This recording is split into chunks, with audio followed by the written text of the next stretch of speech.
We should be ready to start momentarily. I think once the other two MPs for St. Philip arrive, and Just apologize for them because cabinet just finished.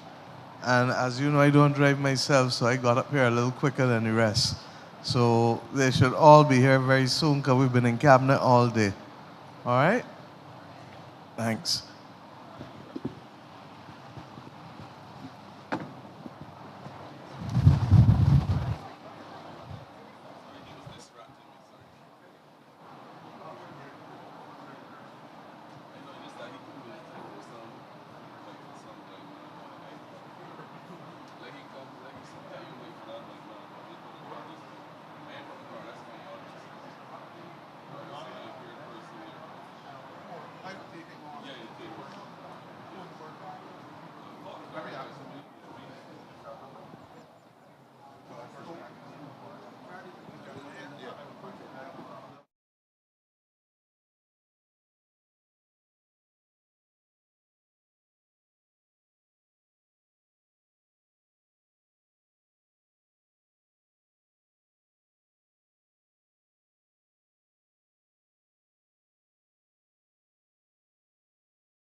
Good evening, Madam Prime Minister.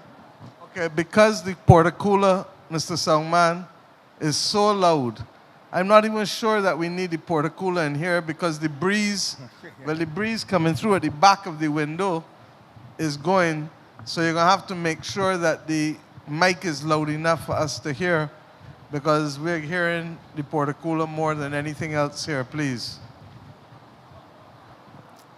Yes, since I have been given the honor of taking the new ball, and I am only a spectator when it comes to cricket. So whether the new ball is the face or the bowl, I will leave it to someone else. But I just want to say welcome to St. Philip. I am not in position, I am a commune, so I will not be able to say on behalf of Philippines what I can say on behalf of those from Sanford, where I live. But give you your name, address. My name is so Raul. that there can be proper records. My name is Raul David Eastman, as against the former minister, and I live in Sanford, St. Philip.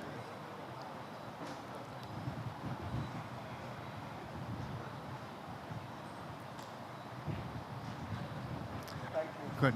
As a former member of many charitable organizations, one of the mandates is that you get up, speak up, and shut up. And since I have persons here who would know that this was our mandate, I will have to go along with it. Today, there are only 3 points, and all environmental points I would like to raise. And since they are all environmental, I would like to raise one after the other, and at the end of it, I want to give suggestions of where we can Please. remedy the problem. As I said, I live in Sanford, on the agricultural sector of Sanford. And fortunately, I have good paved road right up to my driveway. But it is a little, I feel badly for those who live on the upper side of me, on the eastern side, because I cannot call it a carrot road. That would be really giving it a good name. It is a deplorable road from past my house eastward to the point where those residents who live upward from where I am has got to walk with 2 pairs of shoes once the rain comes heavily. Most of the time, it's a pair of Wellington boots to get to the main road. And I'm not exaggerating. Once they get there, they then change from the boots to the shoes they want to wear to work or to school, and they hide the boots in the bush till they get back home to go back through the same process to get to their house.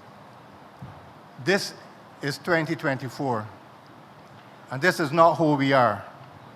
And I think we are not asking for too much. This is point number 1. Point number 2 is that there is a water channel that goes from St. John, and my representative, who is right here, it passes to the west of her property. Or passes through her property. And it goes on to just to the east of the Telephone Exchange by the top of Lucas Street. There's a bridge there that is in a bad state of disrepair. And even though we know that that cannot be solved right away, it is causing a problem. What's the specific issue? The What water happens channel with that the- passes through What by happens? Sonia? Go ahead. When it gets, because the channel is very full of, is very bushy. Actually, that whole channel is full with some trees, be it in Bajan parlance, womantown trees, mul trees, mossy, whatever you want to call it. And when the water comes down, because of the debris that it brings along with it, it causes the water flow to be retarded. So when it gets to that bridge, it goes over that bridge, and that is where the chaos starts. Okay. What I'm hearing from you with respect to both, and the Deputy Prime Minister will be here soon, but I'm sure there are people from MTW here already. The Acting Chief Technical Officer, Mr. Boyne, is here, and I will ask Mr. Boyne to please have a site visit done, both to be able to see the unpaved road, but also to see this channel that you say is full, the water channel that is full of trees, That's and right. that may well lead to flooding and other damage, I assume. I'm not sure what the particular issue is as it relates to it by the bridge, but suffice it to say that they will do a site visit, and they have your number. And Sonia is telling me that it will be a site visit again, and to arrange it. Let me say, as it relates to the unpaved roads, particularly where residents live, I have been in government, I've been in public life, 35 years this last weekend. And it is only in the last few years that government has started to treat seriously to the paving of roads, particularly tenantries, where persons have to go with 2 and 3 pairs of shoes. And it will be impossible for us to meet all of the unpaved roads overnight, or in the blink of an eye, or in 2, 3, 4 years, because of the fact that these roads have been unpaved in these tenantries or in some of the developments for as long as those tenantries or developments have existed. In this particular parish, and I'm sorry Indar isn't here, but in particular in his constituency, there were a lot of private developments done.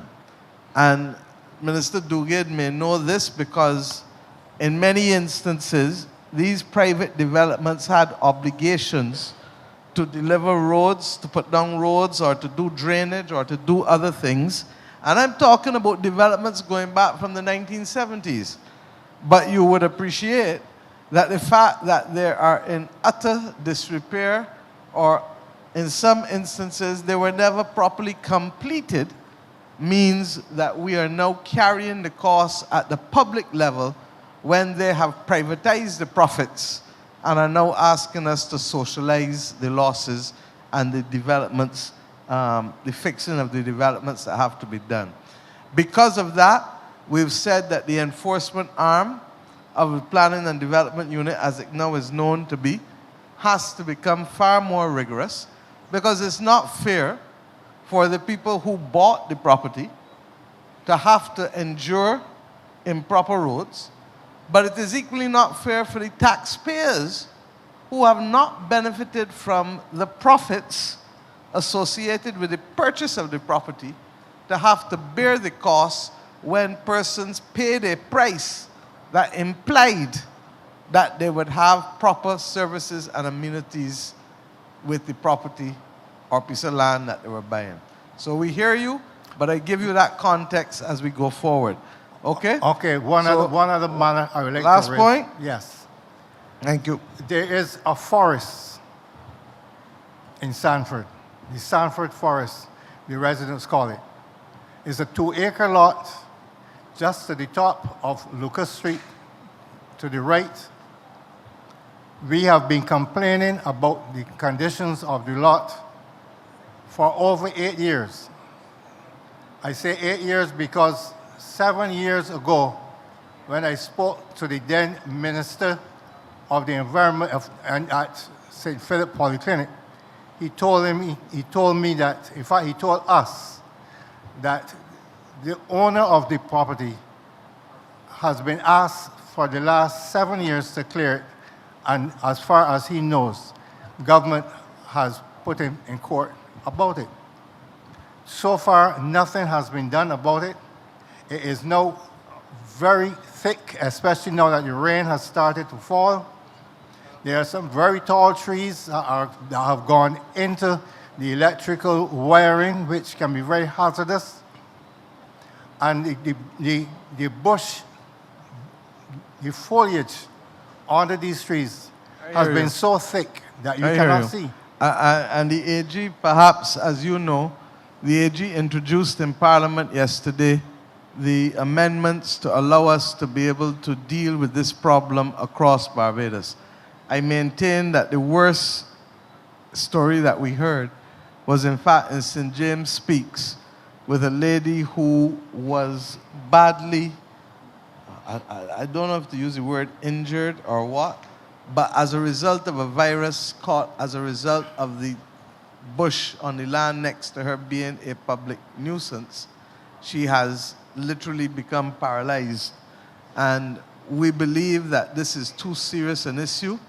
We all know that every right carries a responsibility, and the right to ownership equally carries a responsibility. But in a civilized society, if people don't exercise their rights properly, the law then has to step in order to be able to help them do that which they must do, because while you all have rights, your rights are constrained by the rights of the other person. And to that extent, therefore, if the person is not cleaning the lot, our first responsibility is to be able to try to clean it. But if we clean it, then the money has to be recovered. And the reality is that the only way sometimes people hear you is when it touches their pockets. This bill has now gone to the Standing Committee on Social and Environmental Matters in Parliament, and this will give persons like yourself an opportunity, if you so desire, to be able to comment on what is before Parliament. And once that public consultation and review, section by section, clause by clause, is completed, then it will come back to the House of Assembly for us then to determine whether we accept any changes as recommended by the Standing Committee or whether it remains as it was when it went down. So I hear you. I simply would ask, however, that CTO, when you go to visit the road, that you also do a location thing for us, a location pin, so that we can share that with either the Ministry of Health or NCC, depending on which one, so that we can at least solve the problem of ensuring that it is clean, because the absence of cleanliness may well have deleterious consequences of both a criminal nature or a public health nature to residents in the area. Okay? You mentioned 2 points, Yes, criminal and public health. Yep. There was a person whose vehicle was involved in a criminal road accident who stashed his cars in that same area. And had it not been for the keen eye of one of the residents passing and seeing the vehicle, that brought it to the police attention. And secondly, persons have now started to dump garbage on the spot. All fridges, stoves, everything else is now being dumped on the spot, right in front of our eyes. Next thing you know, you got dengue. Exactly. All right? I think Sonia wanted to speak on the roads. So just before Sonia, just press it. Thanks, PM. Good evening to everybody. Raw, I think you may know this, but this has been a long-standing in my world, a long-standing problem with respect to roads. There being private roads, what the Ministry of Transport and Works has described as private roads, and the other being agricultural roads. Now, one of my issues, and we have sent in information more than once. Once with the Ruby Plantation, we had even sent in a petition from the residents because their private roads are becoming public. And in my mind, it's only fair that they have something done with it. But your road, for instance, had been classified as agricultural. So what the Ministry of Transport and Works and Water Resources said to me is because it's agriculture, they have to be careful of the type of surface that they put on. The engineers can correct me if I'm wrong. So yours was indeed put in maybe more than once. So the hope is when the relevant personnel visit you that they can give me something a little more positive. Because I remember in the Ruby Plantation, that road was even diverted public road after there was an accident. So in my mind, these private roads are becoming public roads, and they believe that you have a basis to go on. But everything was reported in terms of the Ruby area, the Sanford area. Those were the main parts for these types of roads, but they have been submitted. My recommendation to you is I know all we really need at this point in time is if you can get some of the scrape off the roads to put into some of these. You mean the material that they scurify the road with? If you can get it there, we would smile. All right, look, Mr. Boyne, Mr. Boyne is hearing you, and do you want to say anything, Mr. Boyne, to give Mr. Eastman satisfaction? But that doesn't necessarily give him satisfaction, because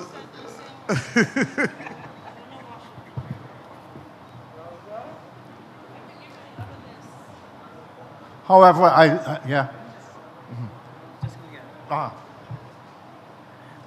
No, what I'm saying is that when we have the site visit, we can make the determination in terms of what is the best type of treatment for the road. And it's a good point in terms of using the mill material to mill and pave, to do a mill and pave. Yeah, or the mill. Either or, but let's have a look at it first, because it may need more work than, it may even need drainage and all that as well. Or a structural foundation. Yeah. So let him look at it, Mr. Eastman, and he will give you his crop over next week. So don't hold it to next week. You understand? But can we say between now and the middle of August you will go and visit? And can you liaise, please, with the Member of Parliament? And, Okay. and I would like to say I'm a 75-year-old man who's You been don't retired, look it, sir. who has been retired, so I am available. I will give you my number, and you can call me, and most of the time I'm So available. have you now entered the Guinness Book of World Records? I To be have. the first 75-year-old man to face the new ball. Go forward. Thank you very much. Thank you sir. very much, man. Next person.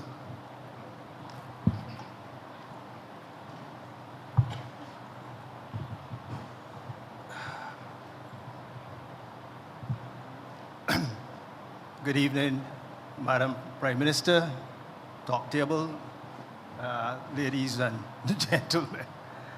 Madam Prime Minister, I have a few things I'd like to raise. The first one, I haven't even given my name. Francis Eiffel, Sanford, St. Philip.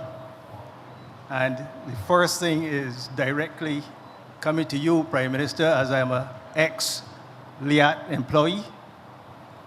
And I have a Francis Eiffel. Yeah. I'm just a stone's throw away from Dr. Brown. And I have the unenviable position of being the only LIAT employee in Barbados to not have been able to get a compassionate consideration in terms of severance from LIAT. And as far as I'm aware, you're the only person, I guess, who can make a determination on that. You give me more power than I have, sir. To begin with, I was under the view that everybody had received. So I can only tell you that if you have not, then send in the letter. What Mr. Morris does, there are three of them? Yeah. Okay, Yeah. Mr. Morris is now saying there are three of you. Because So you're not the only one he's saying no. well, I'm the But- only one here in Barbados. Okay. The other two gentlemen, yeah, the other two gentlemen. So suffice it to say, Yeah, I don't yeah, want there- you to. right, there I are three of don't us. need you to Yeah. advertise your Yeah. business outside here. Yeah. I just need you to talk with Mr. Morris. Okay. And that we will do the investigation. If we Okay. help over 200 and something people, The only reason that 2 or 3 of you could not have been helped is because either the facts were not there or there's some obstacle that I need to understand what it is, but it certainly has not come to me as Minister of Finance. I don't know whether the Minister of International Transport is aware, but certainly I am not. So suffice it to say that give us, as I said, next week is heads of government, Monday and Tuesday. Okay.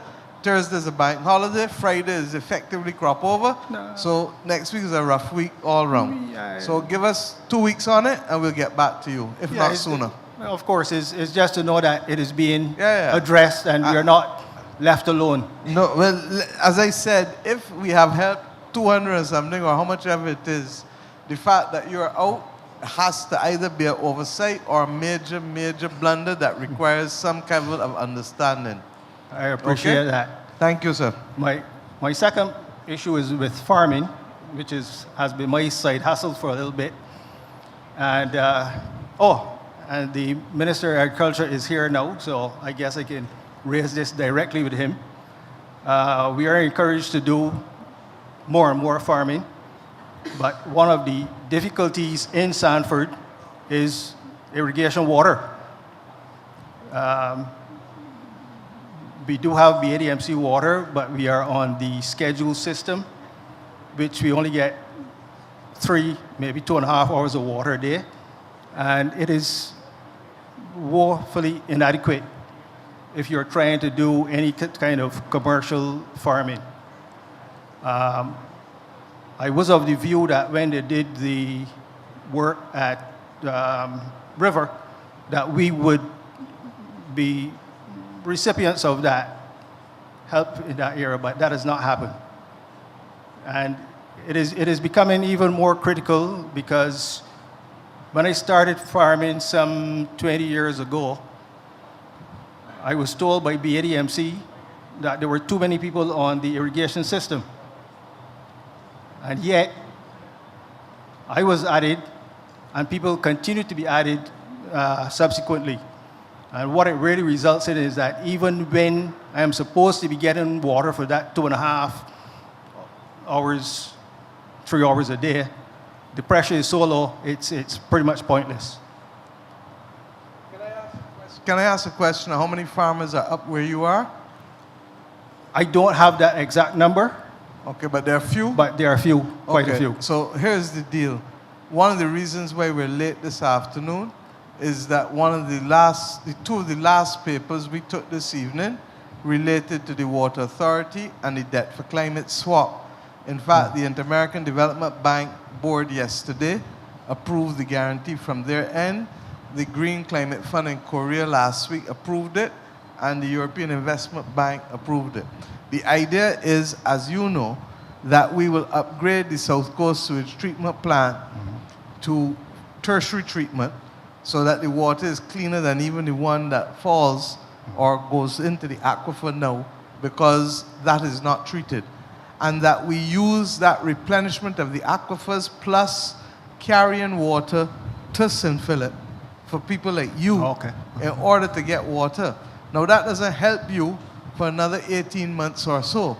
So what I want to do is to ask the Minister of Agriculture to tell us how many people we're talking, and then we may have to do some movement of water by some of the tankers and put in some of the large tanks in there that will give you all access in the way that we've tried to do in Mount Poyer, that we can now do with you, even though we have a permanent solution that will be easier on the way for you. In Mount Poyer, in St. Lucie, we're also looking at other water resources up there, but the truth is that we are now coming to accept it in a way that Bajans perhaps have been slow to accept.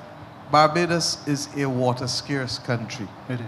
We are among the 15 most water-scarce countries out of almost 200 countries in the world.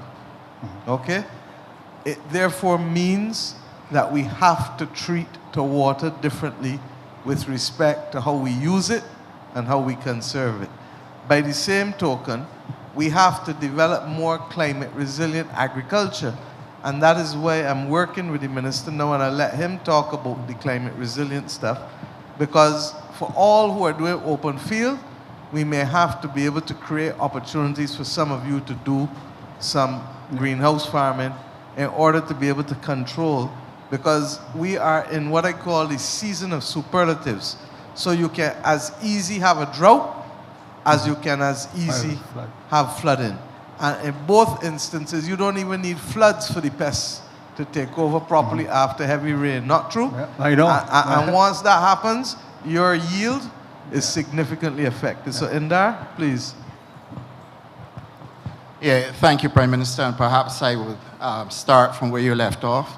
But first of all, I want to thank you for the question. I think it's very important for everybody to understand the challenges we are facing as it relates to the supply of water for farmers. I have Mr. Innes standing here next to me, and he would explain to you as well the reason why they had to do the water rationing.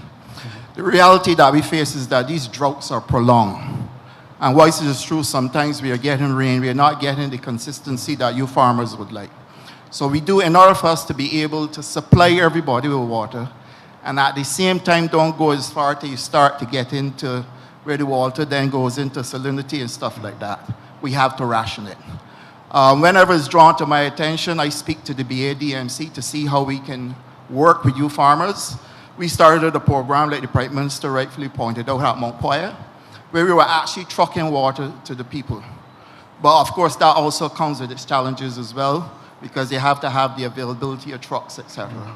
So all around, the water issue is really a major problem for us in agriculture. We are working with it. When we put the reservoir in that river, that was to help the farmers there, because the farmers downstream at river weren't getting water at all. Prime Minister can tell the guy who stood up in front of her and cried because of all his crops were dying. We had to make sure we put that system there. And we're going to make sure that we look for other solutions, but as soon as we get the water being sent to St. Philip, I think that will ease the pressure. In the short term, I'm going to let Mr. Innes speak to see how we can come out, visit, and see how we can help you. Thank you, Minister.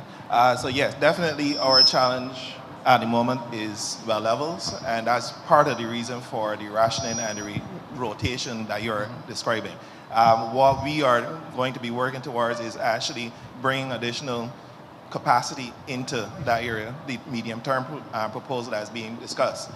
I think in the short term, it is really how can we help to improve your pressure during those 2 to 3 hours. And I think that's where we want to try to discuss and have a conversation with you. So what I would love to do is actually come visit and just see if we can identify how many people are on your particular stretch of the irrigation network, and to try to see what can be done. Yeah, that would definitely be great, because when I got put on the system, I actually had to put down about a quarter mile of piping at my own expense. And since then, at least 1, 2, 3 or 4 farmers have been connected to that. Yeah. So, yeah. Yeah. And What I will say is please do that as soon as possible, and then liaise with us and Water Authority so that we can see how we can, if it is possible, to be able to do some tanking of water with respect to things. But I also want you to check, and we'll check Groves to see whether there's any excess capacity at Groves too. All right? But we know that for sure the treatment plant upgrade will be dedicated to bringing water to St. Philip. And in fact, one of the commitments that we just had to agree to with the IDB and the EIB is that there will be sufficient demand from St. Philip farmers. So it is almost as if, as I said less than 2 hours ago, we were discussing this, and it is fortuitous that you are here to say that there is more than enough. There are others like you who need the water in order to justify the investment that we're making. One of the things, and let me just use the opportunity to explain to everybody what it is we're doing. We're buying back 375 million US of our debt. And we are reissuing it with the help of the European Investment Bank and the Inter-American Development Bank and the Green Climate Fund at a lower interest rate than what we are paying now today. The savings that we get will come, we hope, to be around 140 million US dollars that will allow us to build out, $140 million, so I don't know if it's US, that will allow us to build out the treatment plant. And then on top of that, the GCF is also giving us a grant of 40 million US dollars. So the excess money, hey Santia, the excess money that we have or will have from it will also be used to help the water authority deal with what we call non-revenue water, in other words, burst pipes and fixing them, as well as other wastewater solutions. So that will make a huge, huge difference to our ability, one, to meet your needs, two, to not have to deal with the outfall. You saw what happened when we had Hurricane Beryl. Luckily, the cabinet made the decision 5.5 years ago, 6 years ago, that we needed redundancy. And we put in 2 pipes. If we hadn't put in 2 pipes and the 8-inch pipe went and that was the only pipe, what would have happened? All on the ground. So we put in 2 pipes. But this treatment now will obviate the need for us to do that. So I just wanted to explain, but I hear you, I feel you, and know that that is still 18 months, 20 months away, because we're now in the process of choosing the persons to do the project based on who bid, who tendered, and we are also, as I said, we've gotten through the last week and this week, all of the guarantees. So I would imagine by September, October, we should be in a position then to be able to move forward with getting all of the legal and financial close behind us so that the project can start. So in the interim, Mr. Innes, I will report back to us and we take it from there. Okay? Yeah. Thank you, sir. Yeah, I just... One more? We got a lot of people, so I don't want... just one more. And Barbados Water Authority, we are also suffering from discolored water in Sanford. The road I am down on is in a very old pipe. So they actually put a hydrant in right in front of my house, which was used to flush the pipe, but that has not been done in a very long time. So I've had to be... Did it help when they did it? Yes, it does Okay, help. so let us get them to come up and do that for you. Yeah. But to the bigger problem, we have the old pipes across the entire island. Yeah. And one of the reasons why the surplus money from that same project will go in terms of additional grant funds will go over a 5-year period every year. It will help us with the other money that government is putting and in some instances borrowing in order to be able to do the replacement of mains. We got the problem in St. Lucie, St. Peter. Right. We got it in St. John and St. George on the border from Bowmanston. And we got it in St. Philip. Okay? So thank you very much, Thank you very much. All the Thank best. you. Hi, Francis. Take care, man. The gentleman who was supposed to be first, number 1, can you please let him come?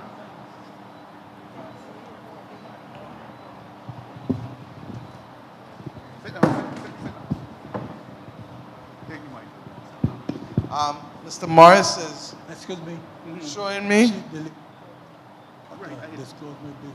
that the weekly flushing schedule should happen, but it has not happened in the case of Sanford. So for areas Crane Haven, Crane Development, Breezy Hills, Sandy Hills, Stanford, and Johnson Development. So we need to follow up with the Water Authority to remind them that they have not gone by him as well. Thank you. Who's next? He'll talk to him there directly. Okay. Who's next, ma'am? Good evening, Madam Prime Minister, Attorney General, Deputy Prime Minister, Minister Dugate, Minister Weir, Minister McConney, Minister, Madam Member of Parliament Brown. My name is Elaine Gooding, and I live at Sanford's. Sanford's is going to be be present here tonight in many cases. With Brother Francis, it was alluded that there will be a site visit, and I wish to be included in that site visit because right next to my home, there is a track that goes down, and that is marl and dirt. So I want to know whether something can be done in relation to Okay. that. Just before DPM came, Mr. Boyne would have our first speaker asked about some roads in Sanford and also a bushy lot, and we've agreed that not next week, but between now and the middle of August, given crop over intervention, that y'all will visit, and clearly the Sonia will be there, as well as Mr. Eastman. I know Ms. Gooden wants to be present as To be well. included. Okay? Apart from, I have 3 matters in particular, and the last one I will deal with, I will crave your indulgence.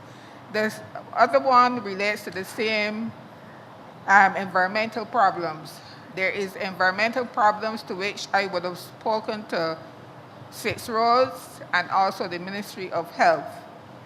There is a resident who collects bottles. The place is overgrown. There are a lot of mosquitoes, rats, and everything that is invading my property. Nothing has been done, and it has been going on for some while. So maybe if you all intervene next to me on the main road, yes, and nothing has been done. So you spoke to public health at 6 Roads? I didn't write. I should have written, but Yeah, I no spoke. problem. We'll follow up. Again, There's a private residence as opposed to a lot that's empty. as opposed to a lot is empty. And they have overgrown trees on their premises that has come over on mine. And then there's one of these big trees, I don't know what they call it, but it is also attaching to the telephone wires and stuff that I've spoken to the lady about it, and she says she will deal with it when she feels like. So, I don't know.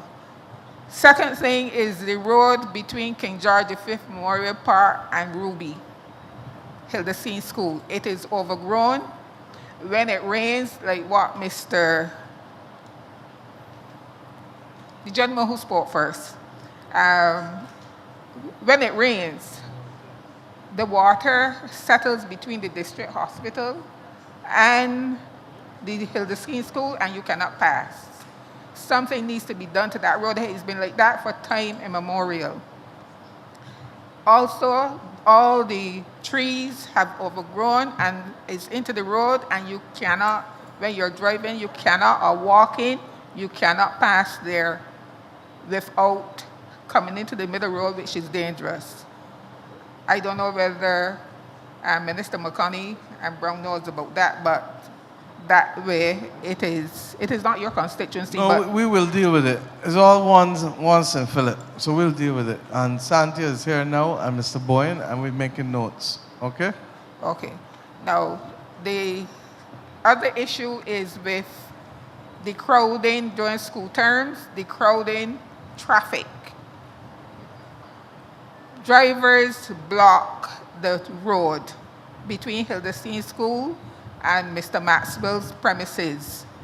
They stop as they like across the road. You cannot pass. They block the road throughout the school term, both morning and evenings. Something needs to be done about that. District C was advised, nothing has been done. They continue to do it. And my last point, which I crave your indulgence because you all might want to tell me that I know better, but this is a situation where a lady is suffering from dementia. She is about 89 years old. An application was made under the Mental Health Act. An urgent application, it has not yet been heard. But in the meanwhile, the lady has to call in. She does not work because of COVID. This is the principal or the primary caregiver. She does not work. She has not been working since 2018, 2019. Who is not working? The primary caregiver? The primary caregiver. The patient is about 88 years old. She does not get a pension because she cannot get the pension from National Insurance. She cannot write. Hence, the matter was referred to the High Court. It is not urgent because it has been adjourned now from ever since April down to September or beyond. National insurance, you cannot hear from people when you call. When you call, you leave numbers. But no, is she entitled to national insurance? 'Cause I got the impression from you that she was didn't getting contribute. a non-contributory Right, pension, so therefore she's which not has entitled. stopped since January But why? because she suffers from dementia and she cannot write. She But- does not have an Hold on, account. Sonia wants to speak.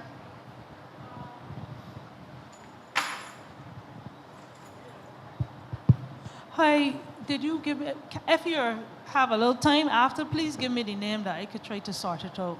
I don't think you ever told me the name before. I did no. So no, if no, you, I no. would get the name from you and sort it out. Okay, Yeah. but my primary reason, because when you find persons, they say that people are treating the elderly indifferently, they're not taking care of them. I had that problem with my mother. I was home from 2018. I was looking for my mother to live to 100, but unfortunately she died at 90, shy of 96. But I would have loved for her to live to 100.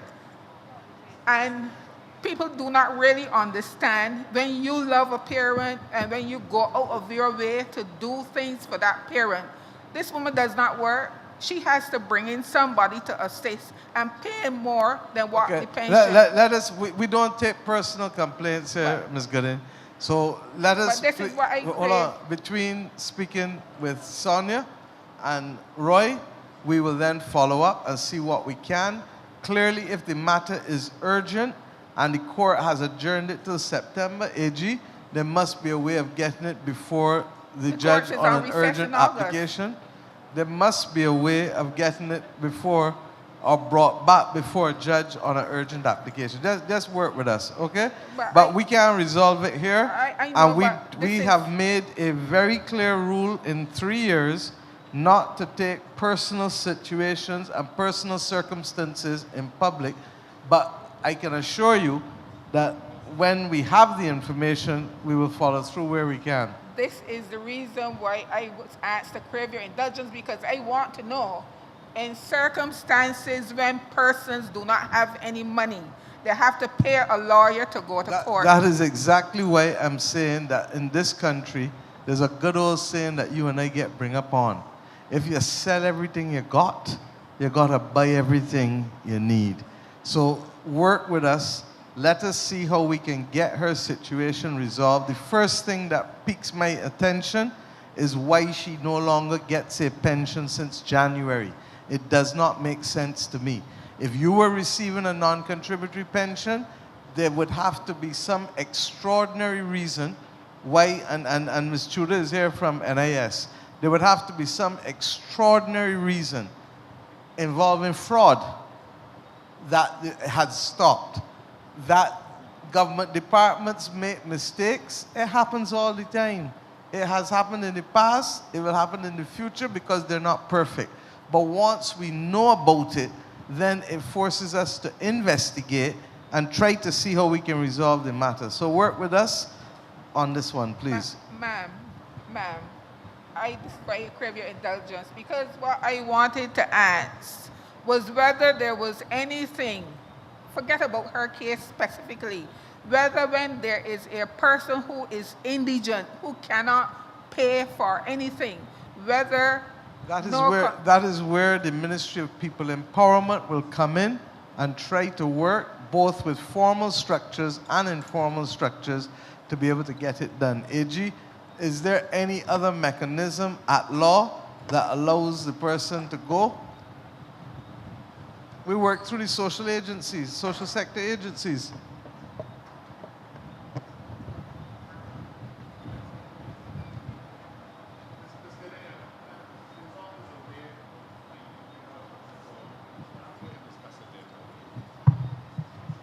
I think, Ms. Gooden, what the public does not know is that you spent how many decades as a legal secretary, and therefore you are really speaking almost as a quasi-lawyer.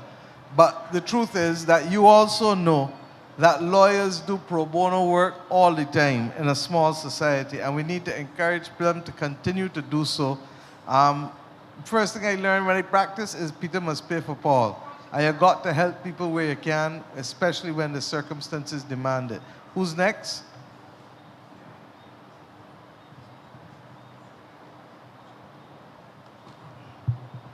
Good night, Madam Prime Minister, members of Cabinet, ladies and gentlemen. My name is Ashton Pollard, and I live at 95 Mangrove Park, St. Philip. I am a former worker of CARDI, Caribbean Agriculture Research Development Institute, and I'm here on behalf of 6 other colleagues of mine with a heavy heart and bad treatment that was received from CARDI. We worked hard in the good old days of CARDI. Pardon? Yeah. Yeah, okay. We worked hard in the good days of CARDI. In the field, in the lab, and we did not get any proper payment, and we produced work. When I look around today, I can see the pigeon peas that you all eat when the year come. We work with them. We work with the cassava program. We work with the iron blast disease, moth borer and sugarcane. You name it, we work with it. Training technicians up and down the islands, here in Barbados, Cape Hill, we work with them. We enjoyed the work. The money was small, but we took comfort in what we did. Now, this year is 16 years that I am not in the employment of CARDI. This year is also 22 years that we did not receive money back pay, not severance or anything like that, back pay. We used to be with the Barbados Workers Union, that was the bargaining agent for us. And CARDI has agreed 2002 to 2004 that they owed the workers money. That document was signed off by Saroy, agreed to by the executive director of CARDI at the time, and it was also sanctioned by the chief labor officer. 2002, 2004. Then there's another sanction, 2005 to 2007. And every time you have a little word with CARDI, spoke back, this thing, the next thing. Recently, only this week, 2 of the members received money retired, but these were 2 retired members. The others were not retired. We were made redundant because the lab was closed. It became a sick building problem, and I had to get rid of it. So what I'm here to do, and Madam Prime Minister, I have taken some orders from my colleagues, and what they tell me to do is not to come back without we hear something positive from you. I can't help you. The ball is in your court. What the most I can tell you is that I'm going to investigate. Okay. Because CARDI is not a government of Barbados institution. CARDI is a CARICOM or regional institution, let me put it that way. And suffice it to say that there's heads of government next week, and I will certainly ask the Secretariat to investigate it for me. I will also, I believe the Minister of Agriculture has a role with respect to Cardi, and I will also ask him to investigate. So if that equates to positive news, then you are blessed. But I can't tell you that which, and if you know me well enough, you know I'm not going to tell you something that I can't prove or don't know directly. Fair enough. But It certainly sounds highly unreasonable, and I feel the pain because I know that they got some cases languishing about in court for 16 and 20 years, and I feel that that's wrong too. So I would have to apply equal judgment with respect to Cardi. But suffice it to say that if it is true, and if Cardi has paid some of the money this week, payment of a debt is acknowledgement of the debt. So that may be the best news you could come with your colleagues, for your colleagues with. But let me say that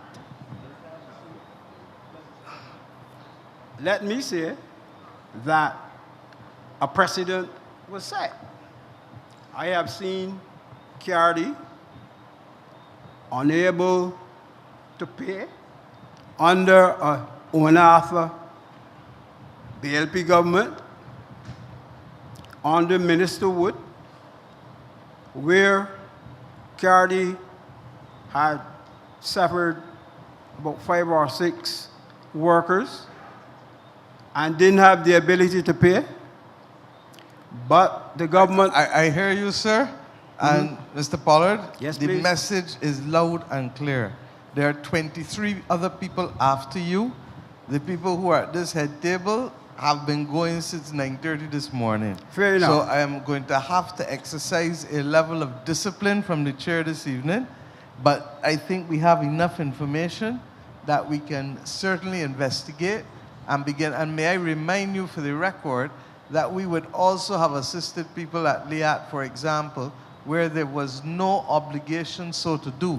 But equally, for every cent that we put there is a cent less that we can put here. You understand? So our first priority is to get Cardi, who found money to pay 2 people this week, to pay the other people it owes, if the case that you have made is a case that they agree with.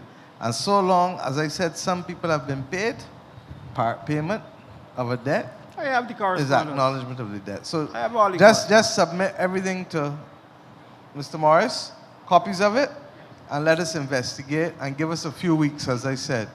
Okay? Who's next?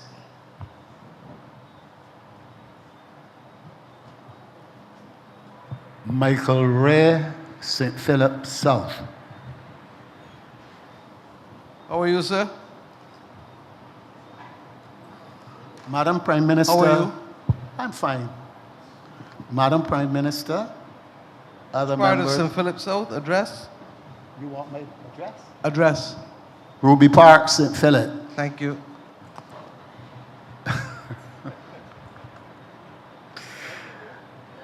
Yeah, Madam Prime Minister, members of the Cabinet, spokespersons for the various government ministries, ladies and gentlemen,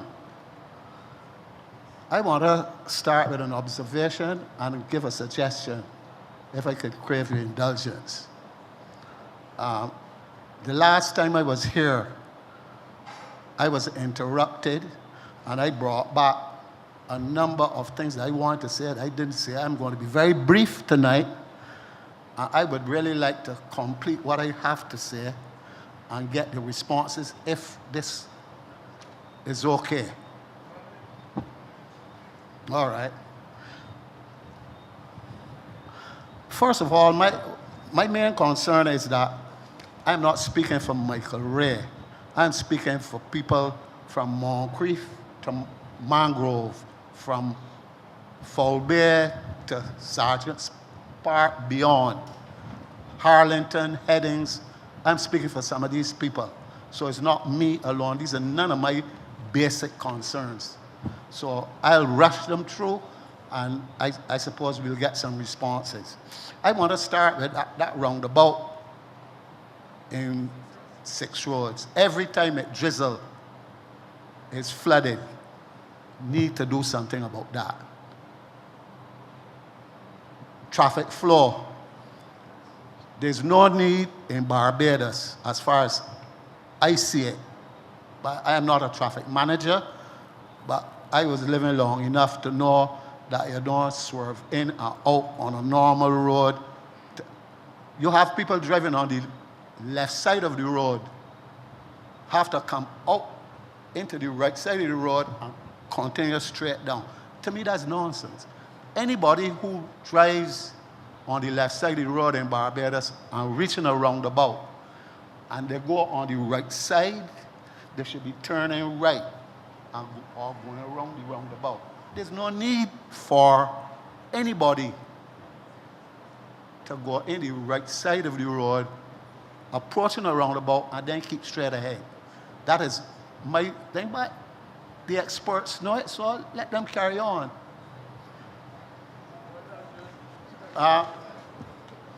No, the experts, but that's just a person the who... acting CTO's specialty is traffic. So when you finish, he will speak. When you finish, you keep going. Right. The forecross at Graves Hill, where a traffic manager or whoever decided that all 4 people coming from those 4 junctions should stop. Got a problem with that. But you know what was really bad about that? That at any time, 4 vehicles could reach that junction at the same time. And everybody want to move off first. That junction needs traffic lights. Just like the junction up at Beulah, that needs traffic lights.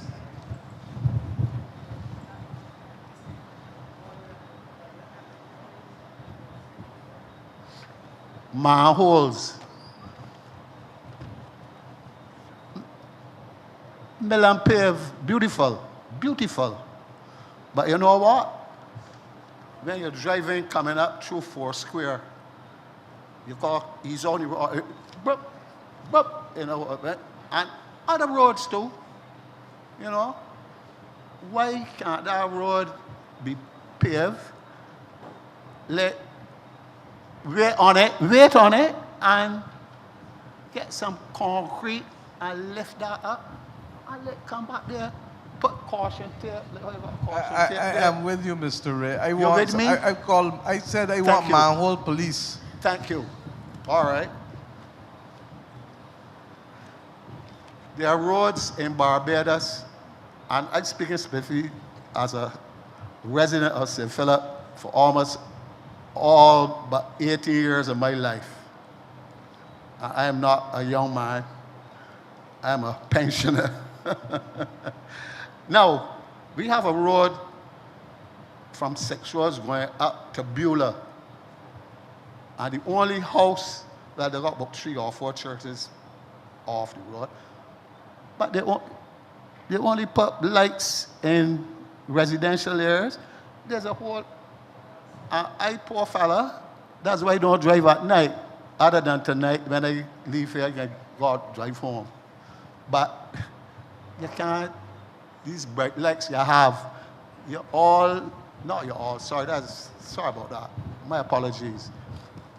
We need to have luminescent paint on those, so I know when I can't go there.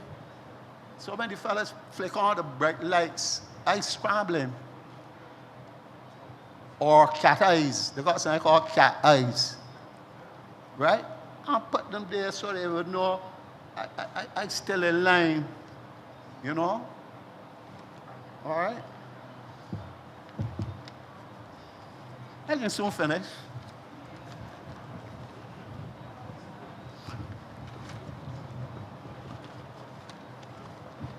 and this is real serious. This is real serious. I think they had a fire in St. Philip recently, like 2 months ago.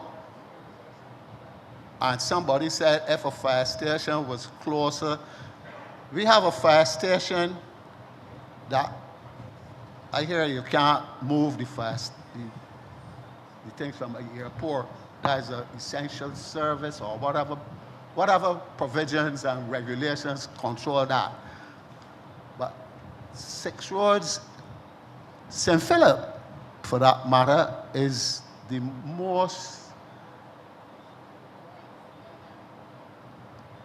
biggest growing parish in Barbados. PA 6,000 and something now. St. James is still SA something. St. Philip, and we don't have a fire station in St. Philip, and you got Mr. Byner's place there, and Chafet, and somebody building a big building down here, and somebody want to go over by near 4 roads. We need a fire station in St. Philip, and this has been overdue for too long. This thing, but we got to wait for something to come from 4 roads in St. John. We need the police station closer too. We need a police station. We need a fire station. And I can keep talking about it until it's done. All right? We also need... How many more? Because I got 22 more people after you. Right. But I can also answer you quickly I don't before want Santia to does. me. I don't want to curtail me. I know, but I That's also want 22 people to talk. Well, give me some grace. Give me some grace for the last time. Thank you. Alerting you. All right. But I soon finish. There needs to be a decentralization of the ambulance service. I have an idea, but again, I am no medical expert, nor risk management person, but I got a little common sense. Look, don't let the ambulances leave QEH and drive to Marlow, Marchfield, all them places, and drive back to put them at the polyclinics. So that fella in Marchfield sick, come from here and get straight to the hospital. A fella in Lemon Harbor, you got some place by the same police. Use that as a bay and let move the ambulances out to these places and let them make a quicker trip and save a few lives rather than driving up and down. All right? Speed humps. They got about 4 or 5 residential areas where I see speed humps. I asked a St. Philip South representative about putting speed humps in the development that I live in. There's a road that runs from what we call a main road straight through another development and straight through my development. Buses pass through there and they come through there driving fast in a hurry to get back to town. I don't know when in a hurry to go. And they have people living, people that just walk with canes and got wheelchairs. Why it is that Amity Lodge, Pine Gardens, Rendezvous Terrace, and all these and Coverley villages have speed humps, and a man look at me and tell me, you go write a letter and go and walk about and let people sign it to agree to that's foolishness. Put some speed humps, and I will show you where to put them, because I live out there. And, you know, so I would like that done. Pedestrian crossings. Pedestrian crossings spring up overnight. So I driving on roads that I drive for the last 70 years of my, not 70, but 60 years of my life. And then I realized, yeah, there's a pedestrian crossing here. If we boast about being a developed country and a country that want to compete and want to encourage people to come, might get some automated lights when they get here by here every day. Almost every day is passed through here. And the children coming off the road and going to, and anyhow, random, ad hoc, call it where you like. Put a light, stop. Got go. you, Mr. Ray. We got it. Any more? Pedestrian crossing is my last one, man. Okay, don't move, don't move. I entirely agree with you on the Civic Center. Indeed, the AG would tell you that prior to coming in fact, when we were last in office, we had discussed the possibility of moving a Civic Center down here. It is now in the planning again. And we need to look at not just the fire station. District C made sense when you had to have line of sight overlooking a parish. But Six Roads is a center of activity in St. Philip. And therefore, once we can find the appropriate site, we want to be able to deal with it and have the planning done for that, the fire station, etc. With respect to the ambulances, I agree entirely with you again. We were the ones who put it at Arch Hall, and therefore there's no fire station in St. Philip, as you pointed out, but it is something that we can raise with the ambulance service about having one temporarily located at the polyclinic. Excuse me. This should be a national thing, Prime Minister. Yeah, but let's deal with parish by parish. You understand? But we have at, what do you call it, Arch Hall. Thank you. So we know we have a number of ambulances, but we're also trying to lift up what we can do, and there are a lot more private ones too, that we can even work with some of them for deployment, but we need to have the discussion with them. I will ask the Deputy Prime Minister now to address the 95% of the rest of what you said, which all related to traffic or road traffic or speed humps or pedestrian. Okay? And the road going up here that should not be patched all the time is a joking board. That the road going to here by the market that links Six Roads to Congo Road, Bushy Park. That is a joking board. My mother would have used that 50, 60 years ago, scrubbing clothes. It needs to be milled and paved, as you all call it. Sorry about the all. My apologies, ma'am. My apologies. Thank you, Mr. Ray. And let me just say, I do enjoy your contributions, and I do take note of your concerns in relation to roads and certainly traffic, as when you write in the newspaper. As it relates to the issue of the cat eyes, I can tell you that we've just been able to secure a quantity of glue to be able to put down some cat eyes that we've had in the ministry for a while. So you're going to start to see the rollout of a number of the cat eyes being placed strategically across the island. We've primarily started with the roads that we would have recently done the mill and pave on. But of course, as we get certain concerns from the general public, we will certainly be addressing across the various districts a number of the concerns that have been raised by residents as well. As it relates to the speed humps in residential areas, what is interesting is that every time we pave a road, there's always a request for people to have speed bumps put in. And I would want to take this opportunity, while I agree that there are some areas in particular that do require the speed humps, I think there needs to be a caution to road users to slow down. Because in many of these districts, there are obviously the speeds that the persons are exceeding in many cases. And I think that we have to caution persons to certainly drive a little slower in a number of these residential areas, because it is almost impossible to put speed humps in every residential district.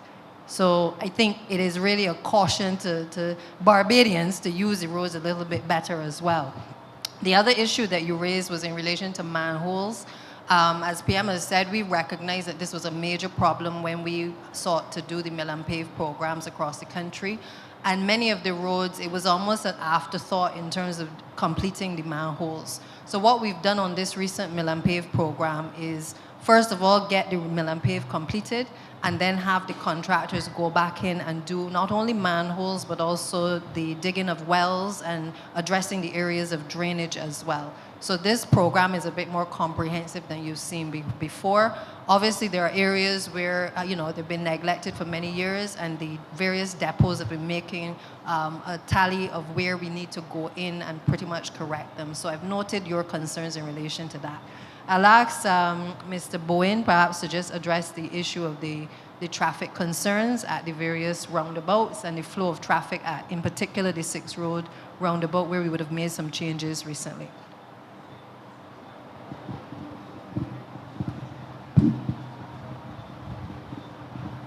I could sit. Thank you. Thank you. Hi.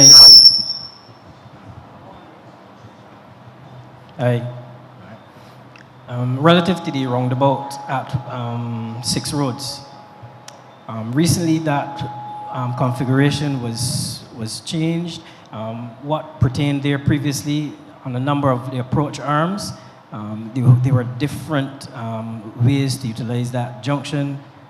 Can't remember all of the different, but the point is, one time in left lane you could turn, you could go straight, and another arm, left lane, you could only go left. So what we wanted to do was to standardize all of the approaches so that, to make it easier for motorists on the approaches, so that they can understand, they don't have to study and determine, how do I use this? How do I use this? It is one standardized way to approach the roundabout. Another reason also that we would have looked at this, in terms of when you design a roundabout, I know it was mentioned by, I can't remember the name of the guy, I can't remember your name, but Ray. Yeah, Michael. When you normally would approach a signalized junction or all other junctions, yes, normally we would have in the right lane, you turn right, and in the other lane, you would go straight or left. However, with a roundabout, when you design a roundabout, you want to max, there's that central island, and you want to force most of the motorists going straight or going around the roundabout to go, essentially to negotiate that roundabout. And one of the reasons for, one of the great uses of a roundabout, it slows people down, right? A roundabout slows people down. When you're in that right lane, you're forced to negotiate that circle. If we allow too many people on the left lane, into the left lane to go straight, you can actually, in some cases, drive through that roundabout at nearly maximum speed. Well, in the right lane, you're forced to slow down, right? You must negotiate it. You must negotiate it. And that is one of the reasons why we would also shift it more towards that type of a design. It's called deflection. What you're forced to do, you're forced to deflect and slow down to negotiate the roundabout. So it was a more practical sense to have it that way, so as to ensure persons slow down. One of the greatest issues in terms of fatalities is always speed. So with the roundabout, you slow the persons down so that you can negotiate negotiate it, right? Thank you. Santia? Thank you, Jason. And I just wanted to mention, Mr. Ray, the road that you were speaking about, Congo Road, that is also on our list under the CAF program, where we've just sent out the tender for the designs to be done. I know this is a road that many of the St. Philip residents have been complaining about, and also Ruby to Fairfield as well. So we actually closed the tender today, so those two are going to start. And I know there are several more in St. Philip that we have received complaints about, but as you can appreciate, we're trying to touch as many parishes as we possibly can. And of course, we've given some attention to St. Philip on this occasion. All right? Thank you very much. Yes, sir. Yes, ma'am. Yeah, good evening, everybody. Esteemed ladies and gentlemen. I'm from Gainswick Gardens, and we have a... What's the name, sir? Carlisle Jones. Sorry? Carlisle Jones. Carlisle Jones. C-R-L-Y-L-E Jones.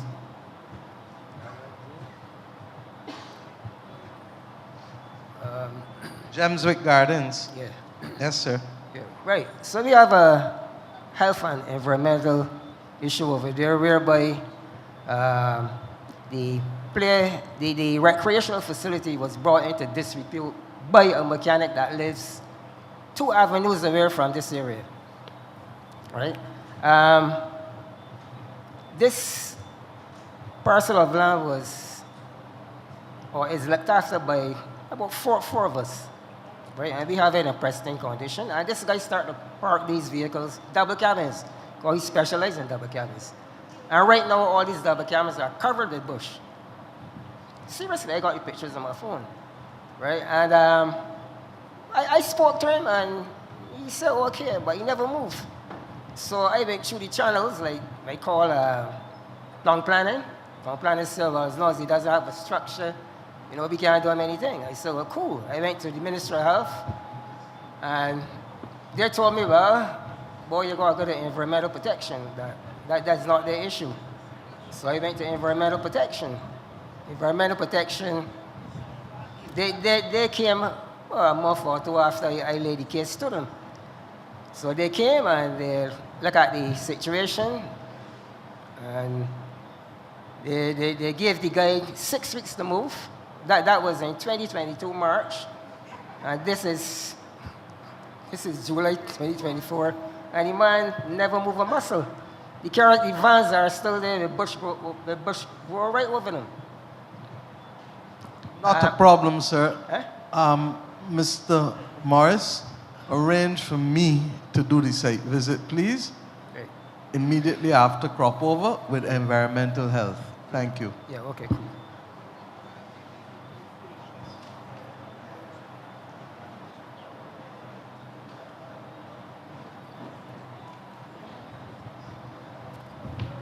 Good evening.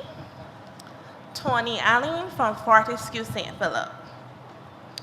Now, I have several points, but I'm going to try to be as succinct as possible. My first point is, now there has been a lot of talk about increasing Barbados' population by allowing others to migrate to Barbados.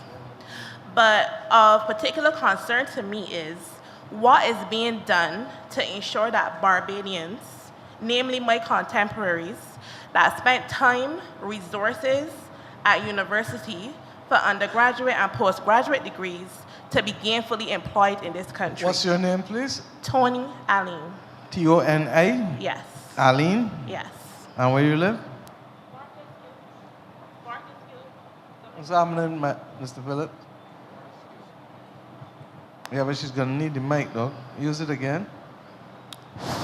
Yeah. Fortescue St. Philip. Okay. Continue. You want to know about people getting employment? Yes. So I asked that. What area is this? Pardon? What area are you speaking about? Generally, well, for my contemporaries, me specifically, I have a degree in computer science and a master's in electronic commerce.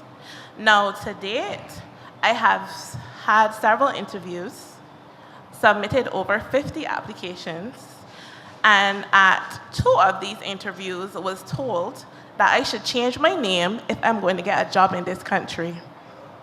Why? Yes. I do not know why, but that's why I was which told. Which part is offensive? Which part is offensive? Yeah. That would cause them to say you should change your name. I don't know. I presented myself at the interview because clearly Related I to was you, Rosemary? qualified. Huh? She related to you? Oh, so that's right. Let me tell you. That's the biggest roll of that I have heard in a long time. Because Miss Aline knows that whenever she's ready to call me, she can call me. Not true?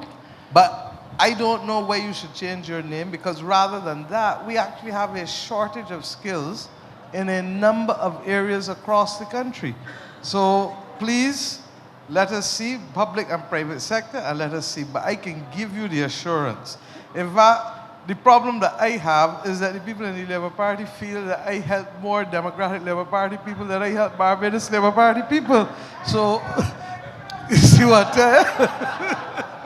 So I have tried to have an even and level playing field. So, look, that can be the reason. So let me get the CV and let's see between yourself and others, public and private sector, what can happen. Well, All I right? could only communicate what I was told. Well, whoever tell you so, I'm sure that if they told you something that's very offensive, you won't repeat it either. So tell the person to keep that in the head because the evidence does not support that. Okay? Noted. Okay. So then my other question is, so last year, October, parents... Ms. Tudor, tell them that you ran in my constituency for the Democratic Labour Party and you are now the head of the NIS in Barbados. Cat looking always dog up. But moving on. So last year, September, October, parents were told to submit their receipts to get a rebate for the school books. There's another school year. I have not received my rebate. Ministry of Education, right next to you, look who was sitting to you. You understand? So I suggest would have followed the channels. we don't take personal issues here up front. So I don't want you to have to reveal any more personal issues. The lady that's sitting, right next to you is the lady that you need to be able to speak to on that. Okay? Moving Her on. name is she is the Chief Education Officer. I'm so well she's aware. not just exactly. Dr. Archer taught me at Common Mirror, so I'm well so aware. all the more reason why you can speak to her. Okay, so moving on. Now, in Fortescue, there are several wells that are not covered. Specifically in my street, there are 3. Now, we have children who are active and play outside. And you have to tell them that even if a car is coming, the natural response is to go to the side of the road. I have to tell my children, do not do that. The cars would have to come around you. There are 3 wells in our street alone that are not covered, and one of them, the top of it has already fallen in. And some of the residents cleared the grass from off of it and marked it in the road. And this is over 2 years that I have been back and forth with the Ministry of Public Works trying to get this fixed. Years ago, there was a gentleman by the name of Apple that I would have called when there was a well in front of our house that needed fixing. And within a week, he came and looked. And by the end of the month, it was fixed. God rest his soul, he's not here. So now this is years I have been trying to get these wells covered. Now, to Fortescue and College Savannah, there's 1 entrance. 4 times this year that I am aware of, there was either an accident or a fire or Light and Power had to do something, and you could not get in and out of Fortescue. If there's a fire or a medical emergency, you can't get in or out. Years ago, there was a road, and I'm talking about 30 years ago, there was a road that ran up to Codrington from Concept Bay. But when that road was resurfaced, the newer road now is about 2 to 3 feet higher than where the old road was, so obviously people were not traversing it, and it is overgrown. We desperately need another entrance into Fortescue because when there's an issue on that road, you can't get in or out. Now, further up the road, the bridge at Supers has been falling in. There's a barrel there that was placed to alert people that there's a pothole. Sometimes it get hit, it get moved. Sometimes people fall in it, especially if you do not know the road. People have fallen into that hole. It needs to be fixed quickly because it has reduced the road to one lane of traffic. Now, buses. The Sergeant Street bus comes down into Fortescue Development. Several of these bus drivers do not finish the route. Last term, my daughter had to walk, and just to give you an idea of the distance, from Emerald City to roughly Sunbury Plantation at sunset to get home because the bus stopped at the top and tell her that they may go no further, and she got to walk down. Pardon me? The bus. This specifically would have been a TAP bus and not a transport board bus necessarily. They do not always come down in the development, and they're forcing people to walk. and this is a good distance to walk. And you have the numbers? Pardon me? You have the numbers? No, I would have called transport board the same time when my daughter problem. came But home. in future, just y'all keep a list of the numbers for us. The bus numbers? Yes, because the people are operating under license, and the license is attached to a route. If you're not finishing the route, what have you done? Okay. You're breaching the license. So that's what I'm saying. Just let us have the numbers, and we go forward on that. But I know that there are too many complaints coming, and I have asked that, Santiago, that we have some kind of meeting with them, because I started the meeting by saying with the responsibility, with the right to ownership comes responsibility. With the right to a license, you got responsibility to service people. And when you do it, who are you hurting? You're hurting the old lady that can't walk with the 2 bags of groceries down to the end because you're asking her now to walk a mile or a half a mile. Can't work. And in the case of your daughter, as you said, if it is at night, you're putting people exposed in circumstances where people got on the bus with the implicit understanding that this is the route that the bus must run. The other matters pertaining to MTW, Santi will speak to when you finish. Okay. And, all right, so this is also a road issue. Now, there's an avenue, Coco de Mir Avenue, that has been overgrown with bush to the point that you can't even drive through with your car. Now, in recent times, a bobcat came to clear the road. However, he stopped short of the corner that is overgrown. So there's a house on the corner and it's overgrown with bush and wild trees. So when you come to that junction, you can't see anything that's coming down. So when you come out on that road, you have to blow your horn and hope that whoever it is going to stop, because you can't see them. They could only hear you. Yeah? And my final point would be for education. Well, a question. I want... Which junction was that just now? Pardon? Which junction was that you can't see? Coco de Mir Avenue. What's that? Coco de Mir Avenue. C-O-C-O? D-E-M-E, Avenue. So they cleared the entire section of that road except the corner lot, which is overgrown. And that's what stops you from seeing what's coming. Yeah, you can't see around the corner. You can't see what's coming down. As I said, the AG, that's one of the reasons we went to Parliament yesterday, but we referred it to the Standing Committee on Social and Environmental Matters to be able to deal with all these overgrown lots, because people own lots and would not take care of them. And they either constitute a public health nuisance, a public safety nuisance, or in this particular instance, the safety is not crime, but it is traffic. Okay. So my question is now, with regards to the poles on the roads, is this something that will come under the poles that the lights are on? Because for the last 3 years, I have been trying to get a pole changed because it is leaning precariously.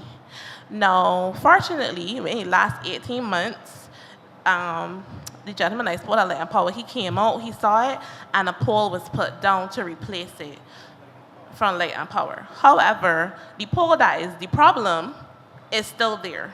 And after frequent calls, they're saying, oh, it anchored in the ground, so it ain't gonna fall over. The degree of lean has increased since Barrel. And the wild vines growing up on it now that you can't even see the number on it. So it's only going to take a high wind, and the winds were very high today. It's only going to take a high wind for that to fall over on somebody's car or one of the children that are outside running around. Because with our kids are outside a lot. They don't spend time indoors in the day. And this is a very dangerous thing to have this pole hanging across the road. I got Mr. Morris to speak to Light and Power. All right? Thank you, my dear. One more question. You know you got 21 people behind you? I know, one more question. I got public servants here too. One more question. Go ahead.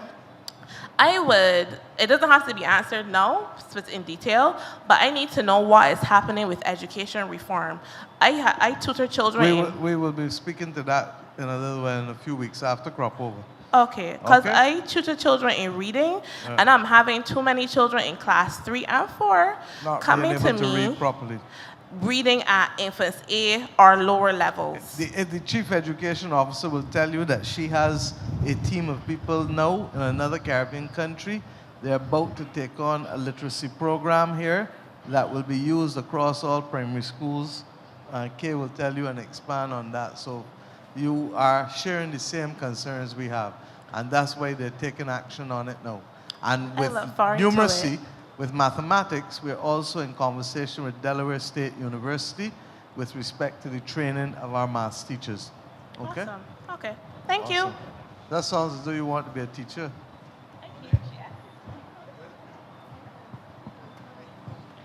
Tony, just before you say, just in response to your queries, in relation to Fortescue, I think the team has heard you in terms of being able to go and do a site visit there just to see if we can actually find the alternative route.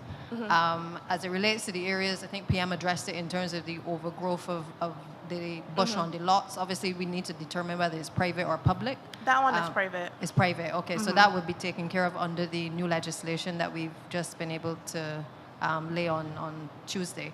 As it relates to the TAP program, this is an issue that keeps coming up on Parish Speaks. And what we've done in the last few weeks, we've met with the Transport Board and Transport Authority to take a look at the entire system because, as Senior Minister would tell you, what was introduced in his time is now turning into something which is becoming a nightmare for, in particular, elderly Barbadians and people who generally, legitimately, are trying to get to their various destinations. So we started to review the contracts. Very shortly, we will have a meeting with the various TAP associations. They've already been put on notice, but the intention is to review the entire system because what may have worked a few years ago clearly needs to be revamped. And what I would encourage people in the interim to do, as PM has said, is if you have information regarding persons who have not completed the routes, please contact the Transport Board. Let us know which vehicles those are and allow us to be able to use our own intelligence to figure out what is actually happening on those routes and to deal with the persons based on the contract that we would have entered into with them. So it does rely on the public to feed us that information to help us to determine how we will take the necessary steps to address it as well. Okay. Okay, will do. Thank you.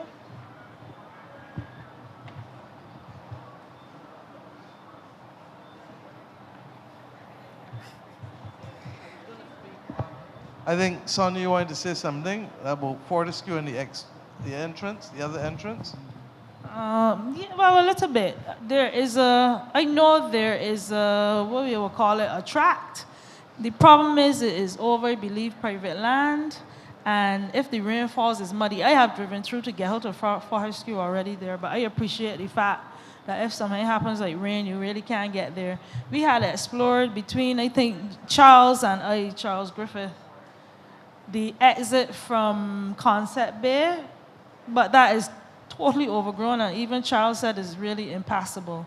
So the other alternative is to look through to get into St. Catharines or Bayfield if we can have that paved. Right, it affects Carl Savannah. Carl Savannah probably even a little worse, which is St. John.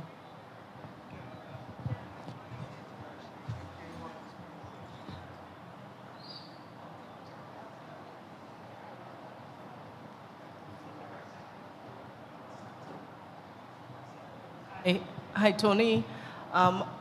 Your concern about literacy is one that we share at the ministry. As you know, we had done some testing, and some of the testing, it was not telling us some good things, was not telling us the best things that we wanted about literacy. One of the challenges we identified is that some of the teachers were themselves having some challenges in teaching reading. Not all, but some of them. And so the capacity building for teachers has started, and we will continue to build their capacity. You'll also recall that the Prime Minister had announced that some master teachers would be coming on board. In fact, it was through consultations with some of the teachers that they identified that they would want some of the specialist teachers placed in the primary schools especially, and we intend to honor that at that particular time. We currently have a team of educators who should be coming back from Jamaica with the Linda Moodle mobile training. That is part of building their capacity because that has been a program that has shown some significant improvements. So what we're trying to do is to see where have we seen success and then being able to expose those who have to help us make that journey to success, making sure we've exposed them to the kind of support.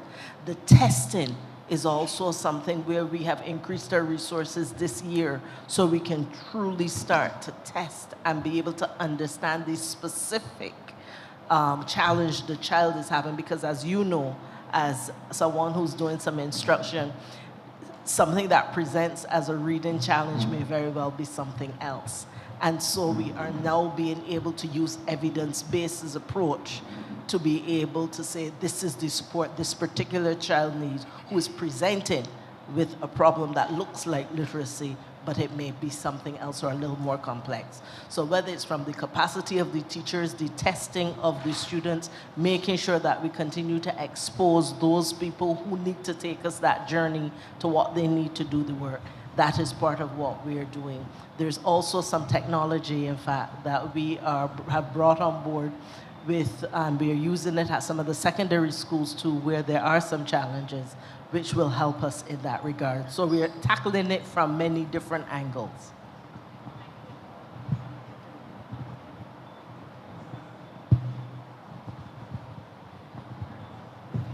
Good evening. Good evening, Madam Prime Minister. Good evening to the ministers who are here. Good evening to my fellow residents in St. Philip. My name is Vincent Jones, and I am here along with Trevor Lloyd to represent the concerns of the Woodburn community. We do have before us, ma'am, a petition for you this evening, and I'll just read it quickly. And it says, whereas we, the residents of Woodburn Park, have written to successive parliamentary representatives for this constituency, written to the ministries responsible for drainage, Ministry of Transport, Works and Maintenance, written to two successive prime ministers in the Honorable David Thompson and yourself, ma'am, the Honorable Mia Amor-Motley. And whereas we have sought redress from the issue that has confronted this community for the past 45 years, we, the undersigned, petition the government of Barbados through the office of the Prime Minister as follows. 1, to address in a real and fundamental way the issue of flooding that has afflicted this community for the past 45 years, given that this geographical location is known by several government agencies contacted and involved to sit at an elevation that forms a natural water catchment for the surrounded elevated districts. Thereby, given the volume of water that has and can potentially flood into this district, to recognize that the drainage infrastructure is inadequate. To undertake civil works within the district to address the aforementioned flooding, which will be based on accurate data compiled through rainfall data and hydrological modeling, in order to determine a long-term solution and not one that does not address the real issue as is existing. In so doing, install proper slipper and drainage curbs on the roadways, to repair the subbase and repave the roads with adequate camber and falls, to build the proper storm drainage gutters and soakaways, to build a retention pond to capture the volumes of water that surpasses the absorption rate of any well built in this area. 3, to appreciate the mental fatigue that is afflicted upon the residents of this area every time there's report of a flash flood warning or a heavy rainfall event, whereas several residents have suffered successive financial loss over a protracted period of time and no longer feel safe within their homes when excessive rainfall is expected due to the inadequate drainage that exists to accommodate the volumes of water that flood into this area. 4, to acknowledge and You have the proposal there? I have Because Minister McConney has already briefed us on it. Yes, ma'am. So I would suggest that you send it in because the hour is getting late. I have 2 more points and I'm going to wrap no it up right problem, now. but we have it go here to for the you. point rather than reading the proposal because we will have it. And Santi is in a position to start speaking to you about other things that they had started to plan up there. Go ahead. Yes, ma'am. To acknowledge and seriously consider the engineer's report and well thought out fact-based recommendations contained within that was prepared for this area by Engineer Andrew Hutchinson, which was issued to the Emergency District Organization in March of 2024, and to move with a level of alacrity to address this issue, given the fact that a day nursery, a senior citizens home, an animal sanctuary, which are all located in this area, have had in the past to have the emergency services effect rescue to prevent loss of life due to drowning. We, the residents of this area, will, with all due respect, are no longer interested in empty political promises, but request credible, effective action to be taken, and for this issue to be taken with the seriousness that we believe it requires. So, ma'am, we have sought to be proactive. No problem, sir. We have done the report, which would aid the Ministry of Drainage. Please, and, I have one question though. Who developed Woodburn Park initially, just for my own edification? Who? Woodburn Park. Who developed it originally? Ma'am, I do not know. But that's my point. Because I don't think that this was a public development. I think that this was a private development. Sorry, is it, Mr. Lee? It was private. And therefore, I don't know you if you were here at the beginning of this meeting, but I spoke at length about the many developments in St. Philip where people were allowed to do foolishness decades ago, whether it is in terms of building in floodplains, whether it is in terms of not putting down roads, but benefiting from people paying money to them and the walkway with the money, and inputting proper drainage, inputting proper gutters, inputting proper roads. And that is why the taxpayers are now paying the price. Fortescue is one to all of them. You understand? And almost in every instance, without fail, in this parish, there are examples of private developments put down where developers have not honored their obligations to the citizens.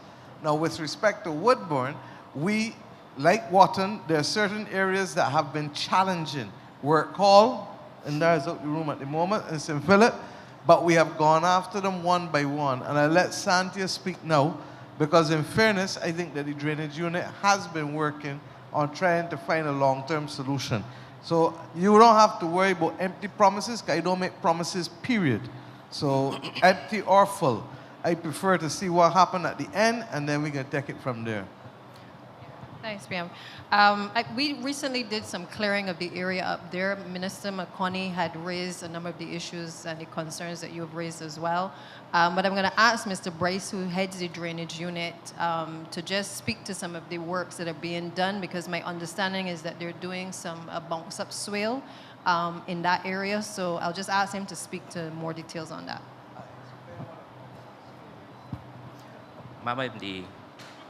Well, Minister, the bounce-up swale is not actually in Woodburn. That's Atlantic Park, right? But what we do in Woodburn, we know Woodburn is a hot spot, so we try to keep all the drains clean. So we did that before Hurricane Beryl, and we cleaned the detention pond running from.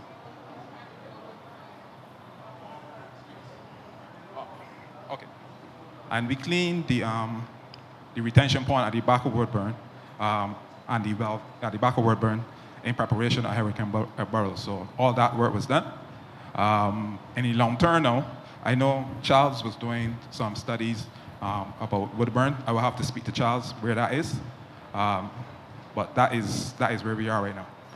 Thank you for your response. Yes, ma'am.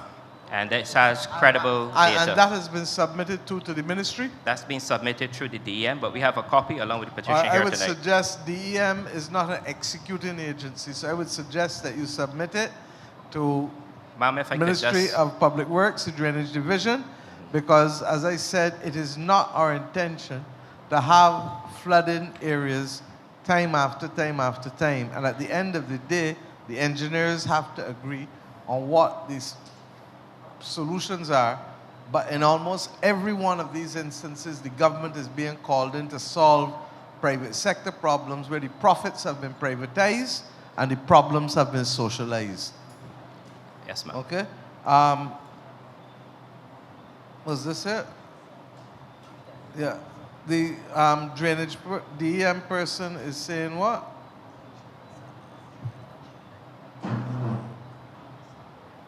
Yeah. Yeah. So we will follow up on it in that respect. Yes, ma'am. Okay? So who should I submit this to, ma'am? Submit it to Santa. Okay, appreciate it. Thank you, sir. But you should know the you designed the monument, didn't you? Yes, ma'am. Thank you. Right.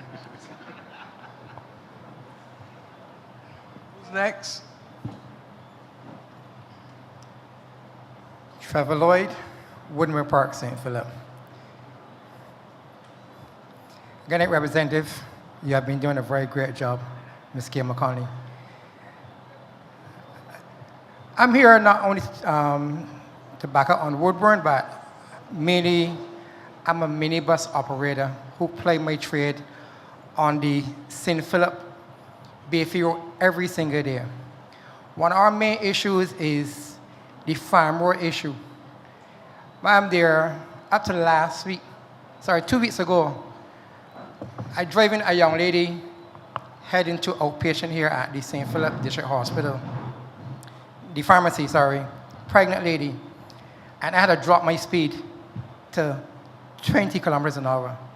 The lady was complaining about the amount of jerk she got in the bus. Brake springs on the bus probably every single week, ma'am. If you're driving with a bus load, you know how if your bus come down, you're breaking springs. And I think it is ridiculous for you're traveling on that road day out, day in. Even when the rain fall right in front of where,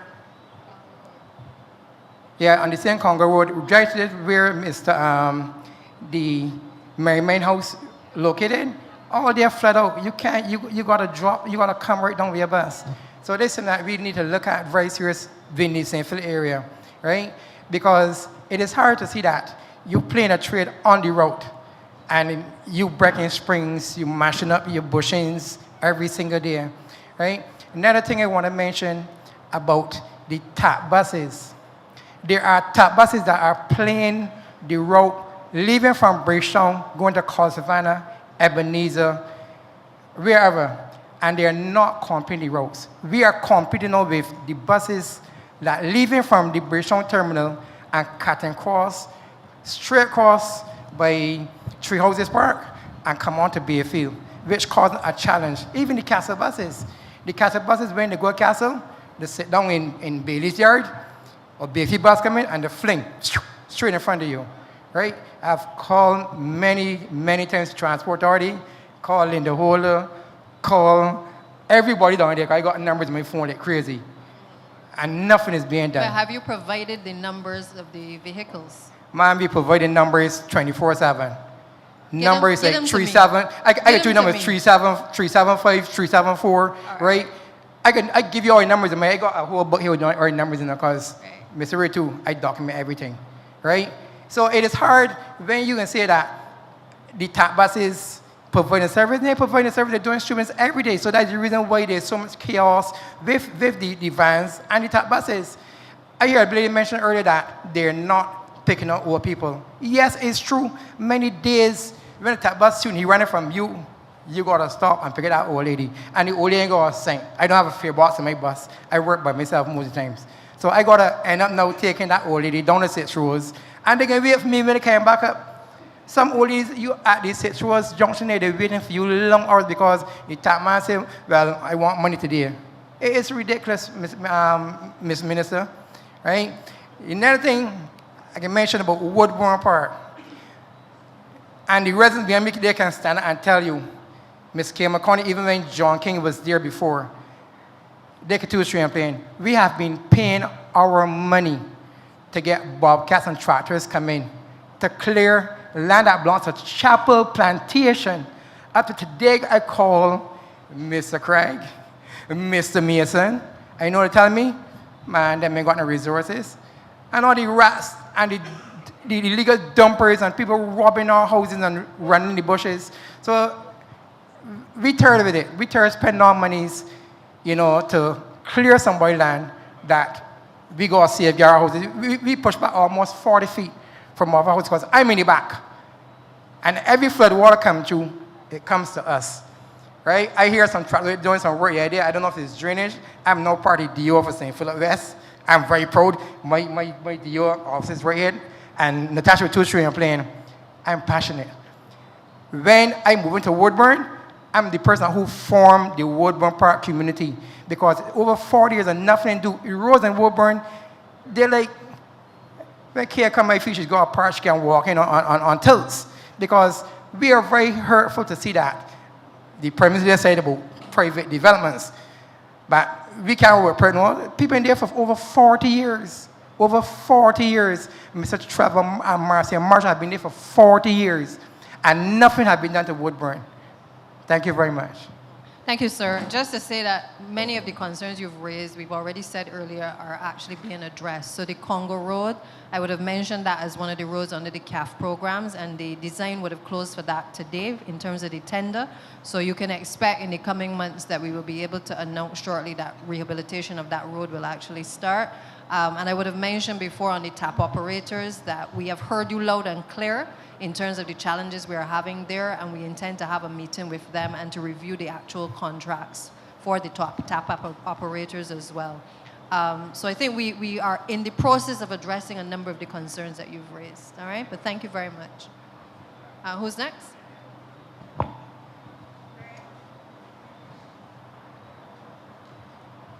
Good evening, Deputy Prime Minister, ministers of government. My story is a little different from the previous gentleman. We have had, Anthony Barrow, Long Bay, St. Philip. Yes, my story is a little different from the others. We have had a very nice road done in Long Bay over the past 3 years or so. The problem that we face right now is that that road has turned into a race course, endangering a lot of the residents within the area.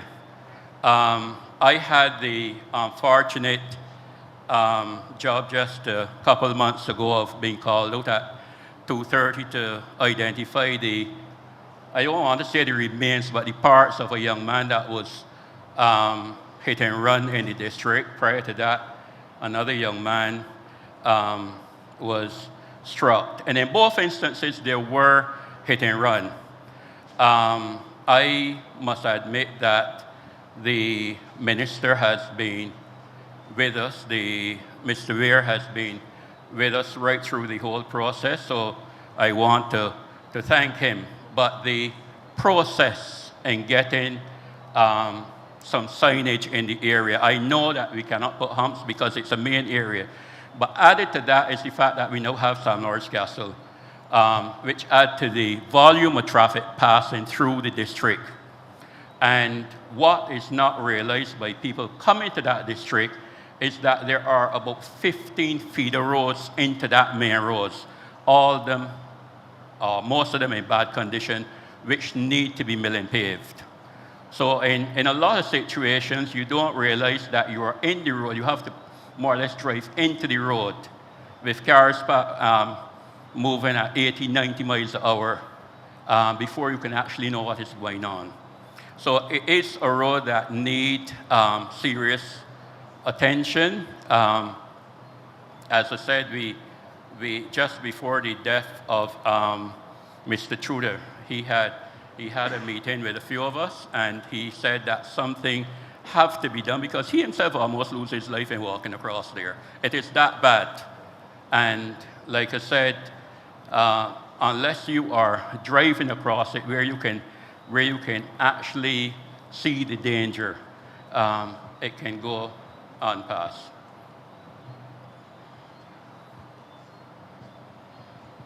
No, I was just reflecting with the AG because, as I said earlier, every time we do a road, people ask for speed humps. And as you can appreciate, on a main road like that, you can't put the speed humps on. So maybe what we might have to start looking at is some cameras to be able to identify when people are speeding.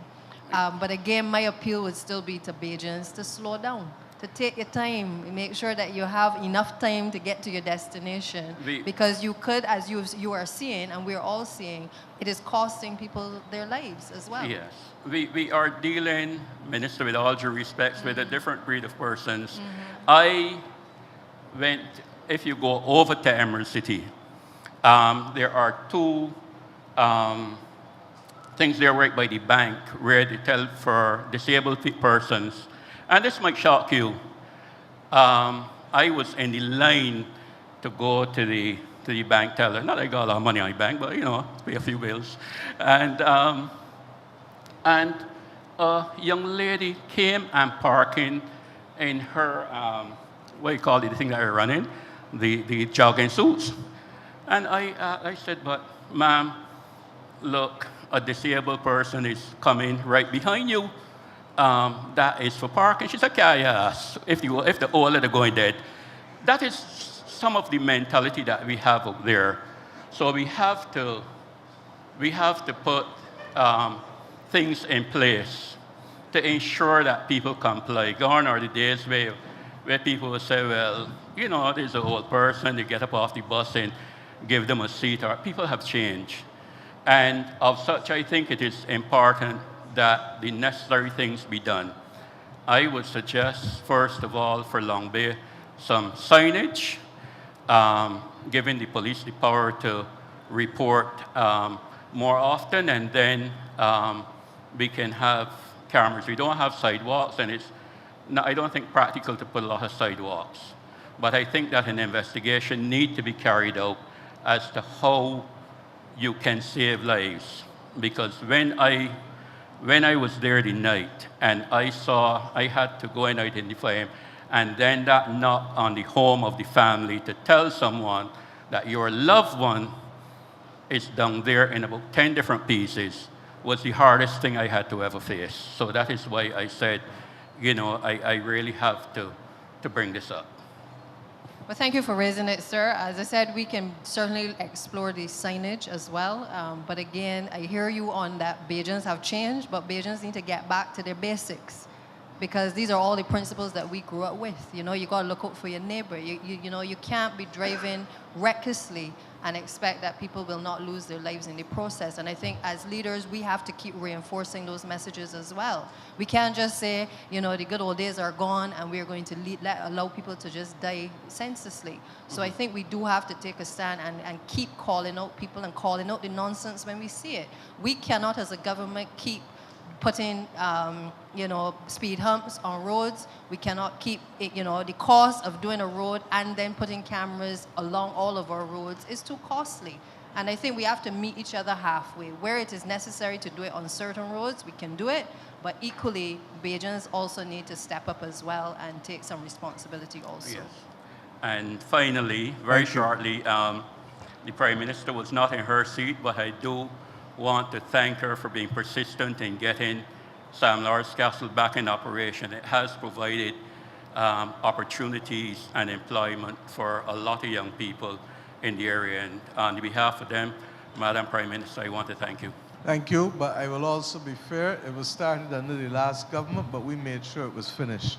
So I'm being very fair. What I can tell you as well is that the one different decision we did make was that it was the intention to use the whole 55 acres just for that hotel. And we said, no, let us split the land. So we have another 17 acres that we are now we're going to see who we can get now through advertisement to invest to put another hotel next to that. So you will have hopefully more jobs and more opportunities there. And now that you are in here, I want to use that opportunity to once again reiterate that we have about 13 roads, 13 small roads in Long Bay that we need some milling paving, because a lot of the residents... Santi is hearing you.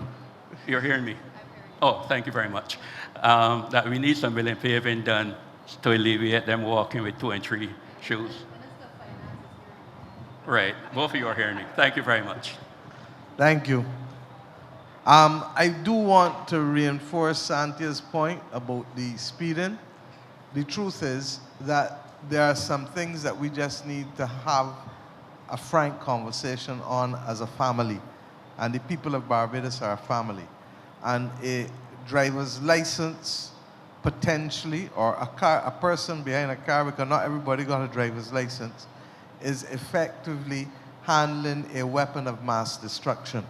And if not treated responsibly, is a danger not just to themselves, but to everybody else driving on the road or walking on the road. And I think we just have to continue the messaging. I see some things going on roads now with people passing on the inside and doing some foolishness. And we've said to the police that, in our view, that in addition to fighting crime, which they are doing well, we need them to fight and maintain order, because order is as critical to a society as fighting crime. And whether it is advertising cars in roundabouts, which is wrong, whether it is selling in the middle of a roundabout, and we saw what happened to that youngster the other day with his foot when he was running across, when he was standing up on the road, trying to deal with the coconut vending by Top Rock, whether it is speeding, whether it is motorcycles doing, and that is why we have also paid to be able to have Bushy Park be accessible to all of the motoring federations, because if you want to speed, go and speed on the track. And they are making a case now for us to look at putting a drag strip there, which will mean that let us take all the people who trying to drag on a Sunday evening and let them go off-road and have a ball in accordance with the rules of the Motoring Federation and do all the things that people who are motoring enthusiasts can do or motorcycle enthusiasts can do. And we're looking at that now because the rest of the road must be safe for those who are using it just to be able to go about their normal business. So thank you. Go ahead, sir. Good evening, Madam Prime Minister. Good evening to the panel. My name is Andre Petit, a.k.a. Lord Nelson, on fishing boats. I'm from Phobia St. Philip. Okay. Right, so I want to talk about the handrails at Phobia Beach by 120 steps needs to be repaired. This is an area where people in the community use these steps to access Phobia Beach and for exercising purposes.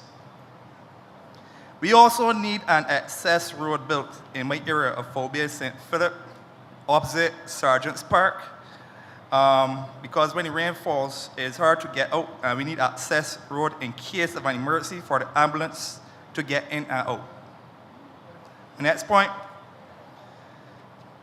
the fishing industry and the major loss of the fishing boats in Barbados. The fishing industry of Barbados, after the passing of Hurricane Beryl on July 1st, 2024, have devastated the fishermen of Barbados. The fishing industry has lost and damaged over 200 vessels in the Bridgestone complex. I too am one of those fishermen who was affected in the industry, Madam Prime Minister. Yes, ma'am. I see you have a long 2 pages there. Hey, give me quick, Madam Prime Minister. No. What I'm suggesting to you is that if you give it to us and just tell us in essence in 1 minute what it is, but I'm sure like last year when you came talking to us about the ferry, you have a number of ideas. If you give us the written document, then Mr. Morris will be in a position for us to deal with it. As we speak, the Permanent Secretary in the Ministry of Maritime Affairs, Environment and Maritime Affairs, the Chief Supply Officer, who is the Chief Procurement Officer in government, along with representatives of the fishing industry, are in fact in Canada looking at fishing boats to be able to get the industry off the ground again. Okay. So I'm saying to you that if you have stuff, we would be more than happy to receive it from you. But I'm just conscious that it's 9 o'clock already, and we have a sharp cutoff at 10 o'clock because we've promised that we're not going that long if we're going to keep this thing sustainable with the public servants who have come straight from work here. And we still have quite a few people after you. I'll make it quick, Madam Prime Minister. But then give us I can the summarize document. everything, Madam Prime Minister, very shortly, okay? One of the points I want to ask about reading and choosing, this is for a number of fishermen in Barbados who may be watching this right now at present. All right, the fishermen of Barbados would like you to explain the business interruption benefit form from the Treasury Department, the Ministry of Environment, the National Beautification Department, and the money that will be distributed to the fishermen. Can you explain that, please? I'm not sure I heard you, but let us say that we're going to do that not tonight, because I do not want to take up tonight. I spent last Friday in a meeting with all the Fisher Folk Association and all of the fishermen who were there with respect to the business interruption benefit. We dealt with it at Cabinet today. Funds have been transferred to the Ministry of Fisheries to be able to start the payments from next week. They started to collect the data. That is why I had the meeting with them on Friday for us to be able to determine, and we needed granularity as to who are boat owners, who are boat captains, and who are crew, because they all pay at different levels. And then we need to do a check against NIS, because in some instances people have paid NIS and will be entitled to the higher benefits, but those who have not paid will be entitled to a benefit, but it will not be as much, obviously, as the body who was paying NIS all through the years. All right, Madam Prime Minister, Okay? I'm glad you mentioned that point. A lot of fishermen do not pay NES at any day. A lot. A lot of them. That's why we are giving them the business interruption benefit. The business interruption benefit is not an NIS benefit, and therefore it cannot be the same thing that a person would get from unemployment benefit with respect to those who contributed to NIS. So we're not leaving them out there, but it can be the same thing as a fellow who was paying at the same level. In addition to that, the government of Barbados has asked for the account to be opened, and the money that has come from the Latin American Development Bank, 500,000 Barbados, has gone into that account, and any other monies that is being offered to us plus individuals privately can put in there, and that money is purely for the benevolent well-being and welfare of fishermen, to be determined not by us, but by the fisherfolk organizations, but the committee chaired by the PS Finance and having PS Environment and Fisheries and the Chief Fisheries Officer there just to anchor it and to make sure there are no issues. So the government is taking two approaches. We will do what we have to do, and that has nothing at all to do with repair or purchase of boats, which I've spoken about separately.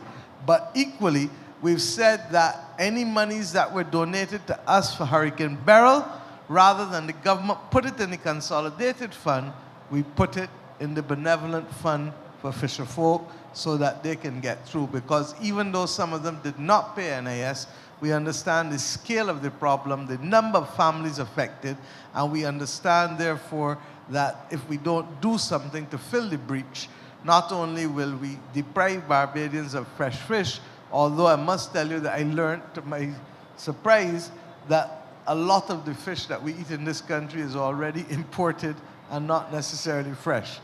But that was a shock in and of itself, because we also do a lot of exporting of the fish that our fishermen catch, particularly tuna and others on the long line boats. It goes right out for the higher dollar, as it should.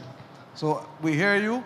We're thing, but I don't want to spend all tonight, because, as I said, we've addressed this twice and we'll continue to address it next week with the persons, and the team, as I said, is in Canada now looking at specific boats. There were people who, when I went up there 2 Mondays ago, I met with Minister LeBlanc, and Minister LeBlanc put me in touch with other persons who have now been in a position to help us identify the types of boats, because not all of them are immediately usable, but there are some that can be retrofitted. And that's why, rather than any of us go, the fishermen themselves have gone with government's chief procurement officer and the permanent secretary and the chief fisheries officer. Madam Prime Minister, two more points before you go. Two more points before you go, please. I would like to ask you to hold, because you are a regular, and I want to give other people the chance to speak. All right? I can make so 2 points quick. Roy can talk to you. All right? I can make 2 points quick before you go. Let's go with the others. It's 9:05. Let's go with the others. All right? All right. And before I go, though, I would like to say of itself that to offer medals of itself for the Barbados Coast Guard and the members of the Heinz Transport Team. Thank you very much. I agree with you, and I want to thank them too, because they did an exceptional job, Mr. Petit, in trying to work, and the BDF anchored that. Who's next? The BDF anchored the salvaging and the movement of boats. Roy, take the document. Thanks a million, Mr. Petit. Appreciate it. Yeliai, Selassie, Jah, Rastafari, and Prismaninai. Power the Holy Trinity. Protocol already established. I give thanks to be here. The topic I would like to deal with tonight is a topic that have Barbados on the Ross Martin. It's a topic that has Barbados on the global front, and that topic is reparatory justice. Phobia. I live near Petit.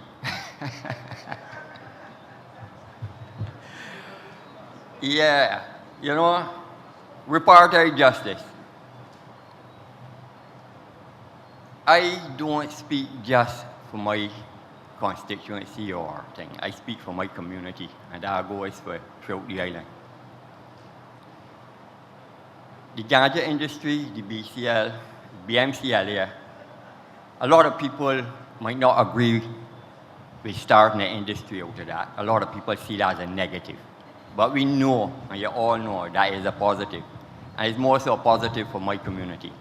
The problem is, we're not getting reparatory justice. And as the Prime Minister always uses sayings, you can't start wrong and finish right.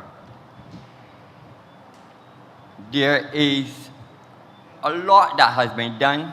Minister Weir tried to modify the approach and stuff like that. But without starting with an apology, an amnesty, something to make the Rastaman free. For instance, I can draw a reference. A week ago or so, in fact, let me back up. Before we get to the industry, you all will recall that this was a war on drugs. The Rastaman, Rasta woman, anybody that looked like me was in the front line. It is what we call profiling. I don't have to have ganja. Police will see me, anybody, pull over that man, pull over that woman, systems going through the airport, on top of your head. Real stress. So it's only fair, now it's becoming an industry. To change the identity of the farmers. We are now legacy farmers. You know, to give a big title. Well, a week ago, one of our legacy farmers went before the court. And there's a brethren that was farming for years. And the chief magistrate put a fine. I think he might get some time again, you know. And for an industry that is being started, for a legacy grower, because he's one of our legacy growers, to get that sort of treatment. That's why I feel that an apology, something to make the industry start on the right footing. Let me help you. And I'll ask the AG because to the best of my knowledge... But pause, before you help me, just give me a second, before you give me help. There's a case also in the Attorney General's office that was there now going near 4 years. I went to the Supreme Court in July, I think it was July the 11th. Not July, June the 11th. The judge put it back to October. And this is almost going 4 years. The judge said I haven't received anything from the Attorney General's office pertaining to the case, and if October comes, they will throw it out, right? And all we are asking in that petition, that's the one by Ras Simba, is for our home to be seen as our first place of worship. I get up in the morning, it should be free that I can light a spliff and don't feel anywhere, right? I mean, I agree with sacramental, but we got to be true to ourselves. Everybody that is Rasta don't deal with, they smoke the weed, but they don't have to go to a tabernacle. So if it's not his home or her home, you do nothing for me.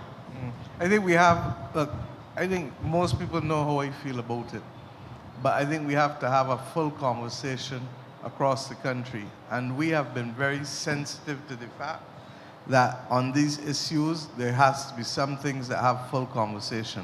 I was about to make the point that when we pass the law to be able to stop persons or to allow the police to do ticketing rather than convictions, we also, by law, took a decision to expunge all the convictions for possession. But the next step, what are you calling for is the next step. No, and all I'm saying... Pause, Mr. Prime Minister, pause, right? No disrespect. No problem. The ticketing, if this thing is not known, right? Some police tell me they didn't even know I got tickets. Believe that or not, some police say it. I know I never got ticket. Well, right? I seen some policemen in here. But I would hate to believe that there are policemen who don't know that the law has changed and that they are no longer to take people into custody, fingerprint them, and carry them before the court for less than 14 grams. I would admit that a lot of, I've seen a lot of ease off. Because the law has changed.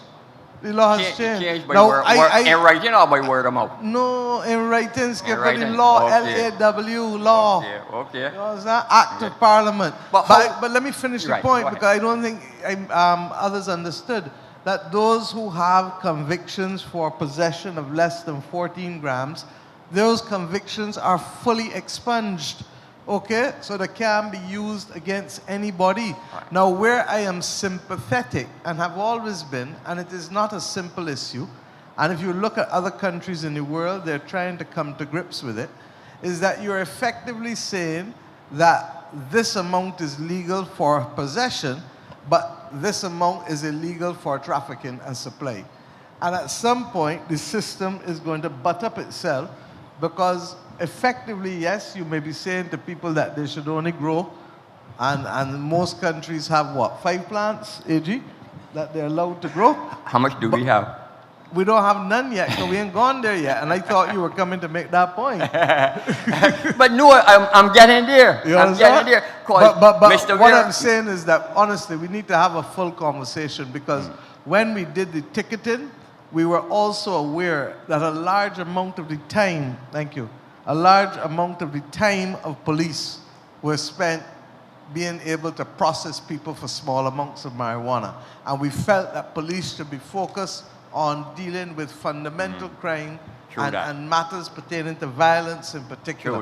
The AG has now passed me Section 6B of the legislation, which says, notwithstanding the provisions of the Criminal Records Rehabilitation of Offenders Act, Chapter 127A, a person convicted for the offense of possession of not more than 14 grams of cannabis who has served his sentence, whether custodial or non-custodial, A, shall be deemed to be rehabilitated, and B, his conviction shall deem to be expunged. And his includes her, as you know.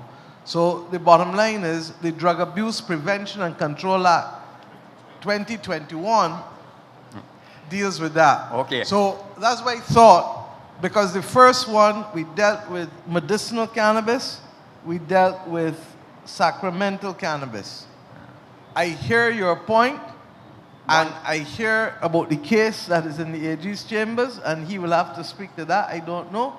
But what I do hear is that we need to have another conversation as a country as it relates now to the fact that there is this conviction. Now, I'll make one last point. Part of the difficulty is that you are going to have people on both sides of the argument.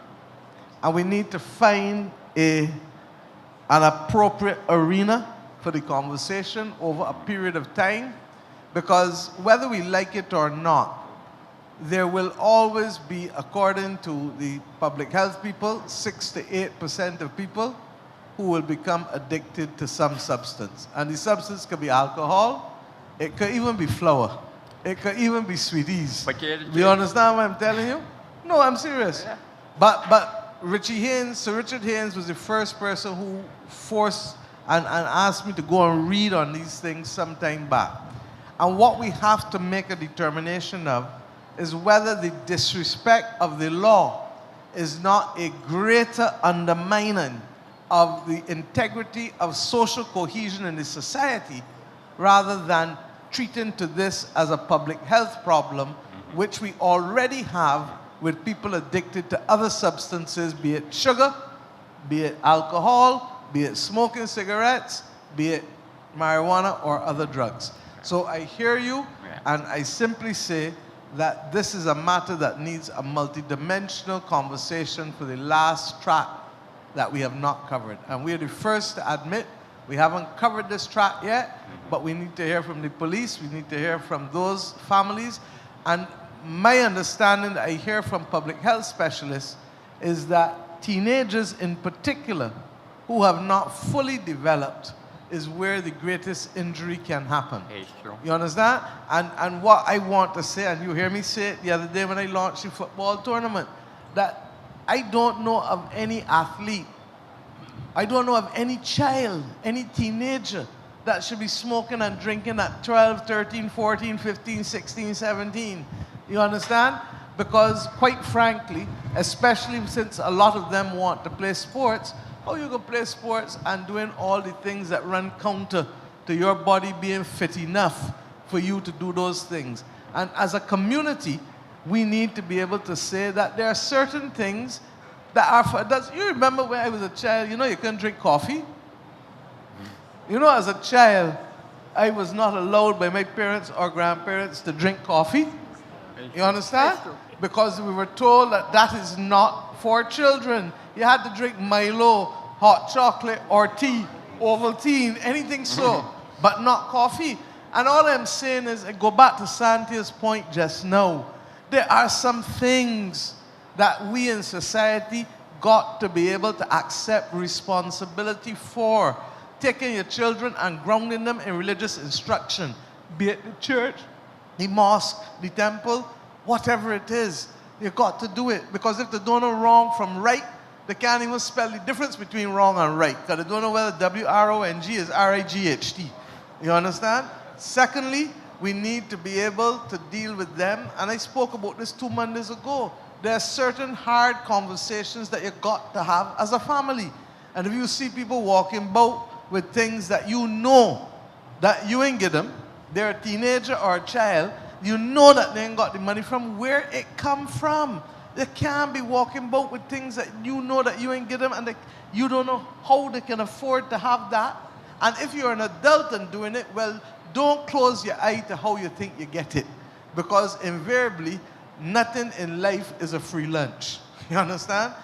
But on this particular matter, I believe that if you have a sensible conversation as to what mature adults can do as opposed to what children and teenagers can do, then we can begin to have some serious conversation. The CARICOM Commission on this also showed that it was really the American and British approach to criminalization that made this an issue, and that prior to that in the region, it was not illegal. So we are entirely sympathetic, but we just got to carry the society with us now for the most part, and ensure also that those who are most vulnerable, namely our children and young teenagers, do not see this as something that they should be doing. And the parents and the godparents and the community and the grandparents need to be telling children, when you see a child outside on a block at 8 o'clock and 9 o'clock at night, get inside. When you see them outside smoking herb, that is not for you. But if you don't start, and as I thought, we're not talking about them, we don't want to talk at them, we want to talk with them, and we want their parents to talk with them. But I hear you on the other matters. AJ, I don't know if you want to say anything on the law. No, it's just one question before we go. How difficult it is for the government, just like how Biden has done and other governments across the world, to issue a pardon. Instead of individual, like you say, people's records get expunged. That means a man have to go and apply to get it done, or because, for instance, if I have a charge, said 5 years ago, I get charged again. Now, they pull up my records so they know that I went to court 5, 6, 7 times for ganja, right? Now, do I have to apply to get that, or can the government put it where that all ganja charges, not ones including, let's say, guns or violence, that those will be automatically expunged? Or is it only when I have to travel or something so the documents come out, then I have to go and apply to get it? Wait, hold on a minute. I personally feel that the government should issue an apology, or what it is, like how Biden do with all the ones in America with marijuana. There's other governments that did the same thing. I feel if we want to get the industry look right and start right, we should do the correct thing. I feel it's within the power of the government to issue an I apology. agree with the apology. Give thanks. I agree with the apology, but I also want us to know that I'm not sure that America has legalized it across the federal government. I didn't say legalize So it. Mr. Biden give you an apology, but it's still illegal. But they still aware, I feel the government could do it, that it won't cause divisions within the community, whereas that some people saying, Madison, we want to get ahead with the industry, and I started saying, Why do you think, Ras Marley, why do you think that one of the first acts of this government was to be able to try to engage with the Rastafarian community and give you access to land? Because I was acutely aware that you have suffered greatly for your beliefs.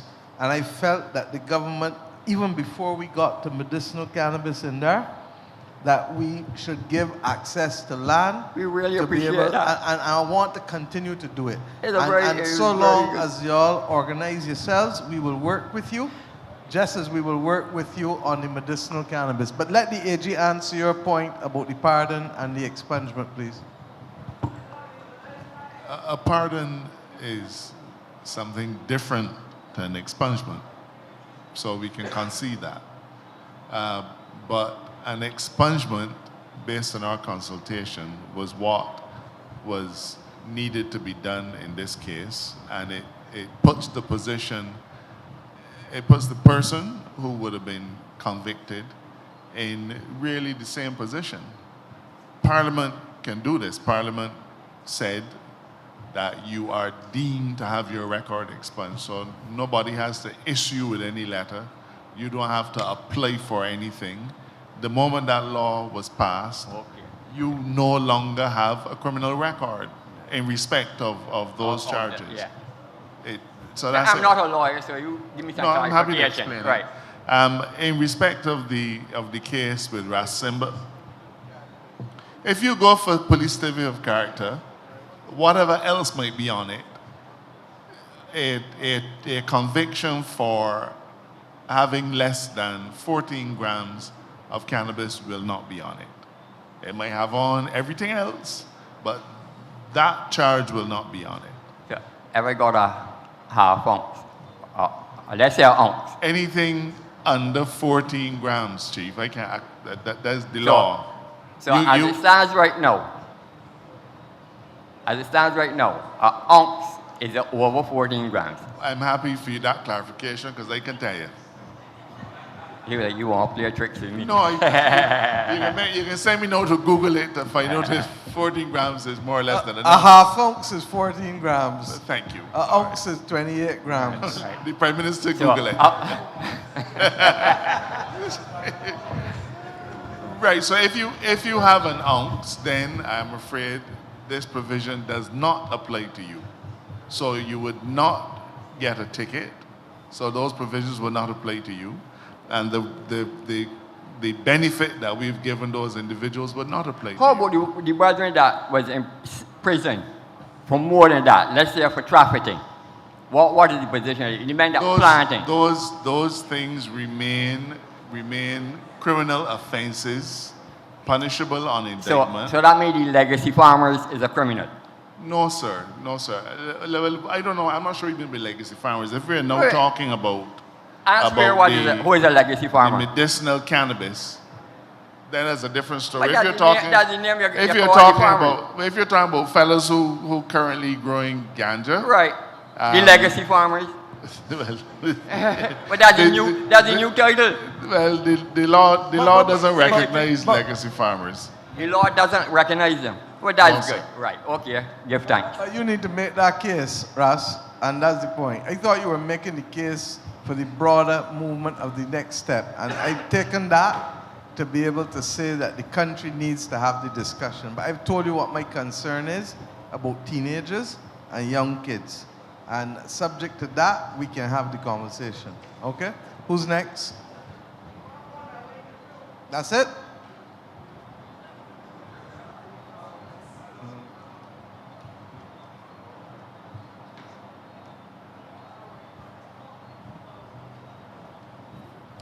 Good night, Prime Minister, people of the panel, ladies and gentlemen. My name is Robert Weir from Royces in St. Philip. Yeah, from Royces in St. Philip, Robert Weir. I'm just trying to find out. I am a barber. I lost my business due to Hurricane Elsa. The barber shop and all its contents. I'm trying to find out if there's anything in place that could give assistance to small business people. I've reached out to many people, haven't gotten back a reasonable answer as yet. So I'm just trying to find out what could be done to help small business people that has lost through like a natural disaster. We can't tell you because in most instances, it is insurance. Okay? When we got Hurricane Elsa, most of the people who lost for sure that we saw were house owners.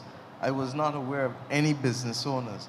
But we are not an unreasonable people, and within limit, we can look and see what is possible, but the government has constraints because, and that's why we talk about change of behavior. And soon from now, I would like to have a conversation with the insurance companies too. We talked about this at Cabinet today too, that once the building code comes and people start to build to code, whether they cannot be able to get some level of support or discount on the basis of the resilience of the buildings that they have engaged in. We have an unfortunate habit where there are a lot of people who are not insuring, and the country can't carry. If Barbados really, really get hit, you realize we can't carry everybody. As much as we would like to, we ain't gonna be able to carry everybody. So I would suggest that you speak to Roy and we see what it is that can happen in terms of basic tools, but in terms of the building was yours or you were renting? Yes, it was mine personal. Okay, so we'll look and see how we can help. As I said, I know we are also building a number of market booths across the island for people, so there's more than one way to be able to resolve problems. Okay, Yeah. Where you operated from? Royces, St. Philip. Royces there as well. Okay, no problem. So see Roy. Okay. Yeah. Okay, thanks a lot. Thank you, Mil. Who's next?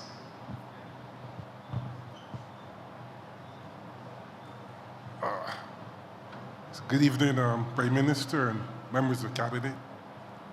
I recognize the lateness of the hour and I won't detain you on two matters which I wish to raise. The first matter pertains to Ragged Point. Mr. Wilshire, I know you so well that I was tempted not to ask you for your name. But apart from Anthony Wilshire, address please for the rest. I didn't want to say Anthony Wilshire because there are 3 Anthony Wilshires in the area I come from. One of them happened to be famous, one infamous, and I happen to be the third one. And you are what? A poor civil servant. Retired. A poor retired civil servant. Retired. Yes. But address? Yes. As you know, Prime Minister. What's the address, sorry? Ragged. My spiritual home is Ragged Point. So you could put Long Bay Development, St. Philip. But in terms of Ragged Point, in the last administration, some work had been done on Ragged Point Lighthouse itself. And I gather there were plans to develop the area, the surrounding area, into a national park. I'd recently seen, I think last year, there was an ad in the papers for a request for interest, display of interest, to develop around the lighthouse, in immediate environs of the lighthouse. The other area leading to the sea, which is not owned by government, is owned by Mr. Mann, who's since died in Germany. I want to find out what is the position in terms of the tender for the development of the area immediately around Ragged Point, and in terms of the acquisition of property between government property and the seashore, which was formerly owned by, or which is owned by Mr. Manning. My second question, comment is that the road between Three Houses Park and Beerfield St. Philip is moving. Three Houses Park and Beerfield. If we have a bad rainy season, it's most likely that the road will be cut off. we wouldn't want to avoid that. I don't know what could be done, but perhaps the Ministry of Transport and Works, in its wisdom, could have a look at that. Thank you, Prime Minister. Could I wait for some comments? Yeah, with respect to the tender, I'm not sure who put it out. It might have been the Bridgetown Port. What I do know is that there had been a previous tender some time ago, and I think Heinz Transport had adopted Ragged House-like point. Yes. As to the environs, I'm not sure who has put it out, but I can check on it for you. Yes, Okay? thank you. And with respect to the road moving, that is because of the spring, I imagine, that makes the road unstable. So, Santia, Mr. Bowen, I'm not sure if you all can say anything. I remember that as a child, on the other side of the park, that I used to go crabbing as a young teenager with some people well known to you. I'll tell you about it later.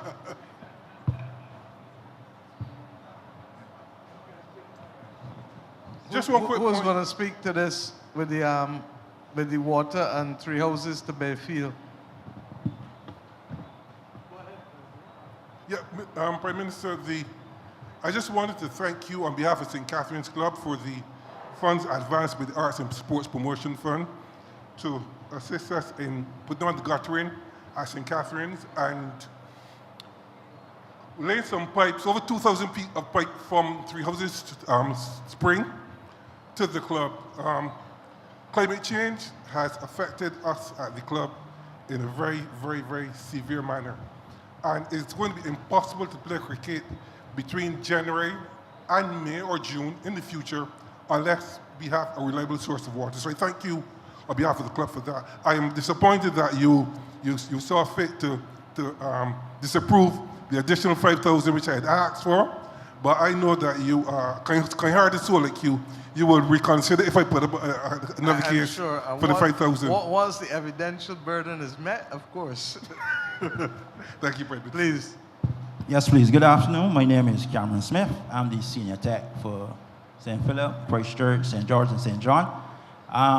They had a phase 1 to that project, which was done up to the Bearfield Road. There was supposed to be a phase 2, but it was never completed. We did a little patching, but patching is not going to work on that road. That road needs to be rehabbed. The foundation is very unstable, so you have to get it put on the list. You have to go to DPM, and it has to be prioritized according to how things go. Thank you for that response. So I believe that it will be put on the long list of roads to be done. One final thing, Prime Minister, if you may allow me, to thank profusely my MP, Minister Weir, for the nice road, concrete road, which was done at St. Ridge Crescent, Long Bay Development. It was one of those roads, projects which I would have preferred not to have, but the other way is like the lot, and it increased the traffic in the area. But I think that it is an example of, I think that what we can do with concrete roads in Barbados. Thank you, Prime Minister. Sandy will tell you that we are tracking, piloting a number of concrete roads. It's a little more expensive up front, but it lasts longer. Look at Reef Road there off by town, by the old Ministry of Commerce down there. Who's next?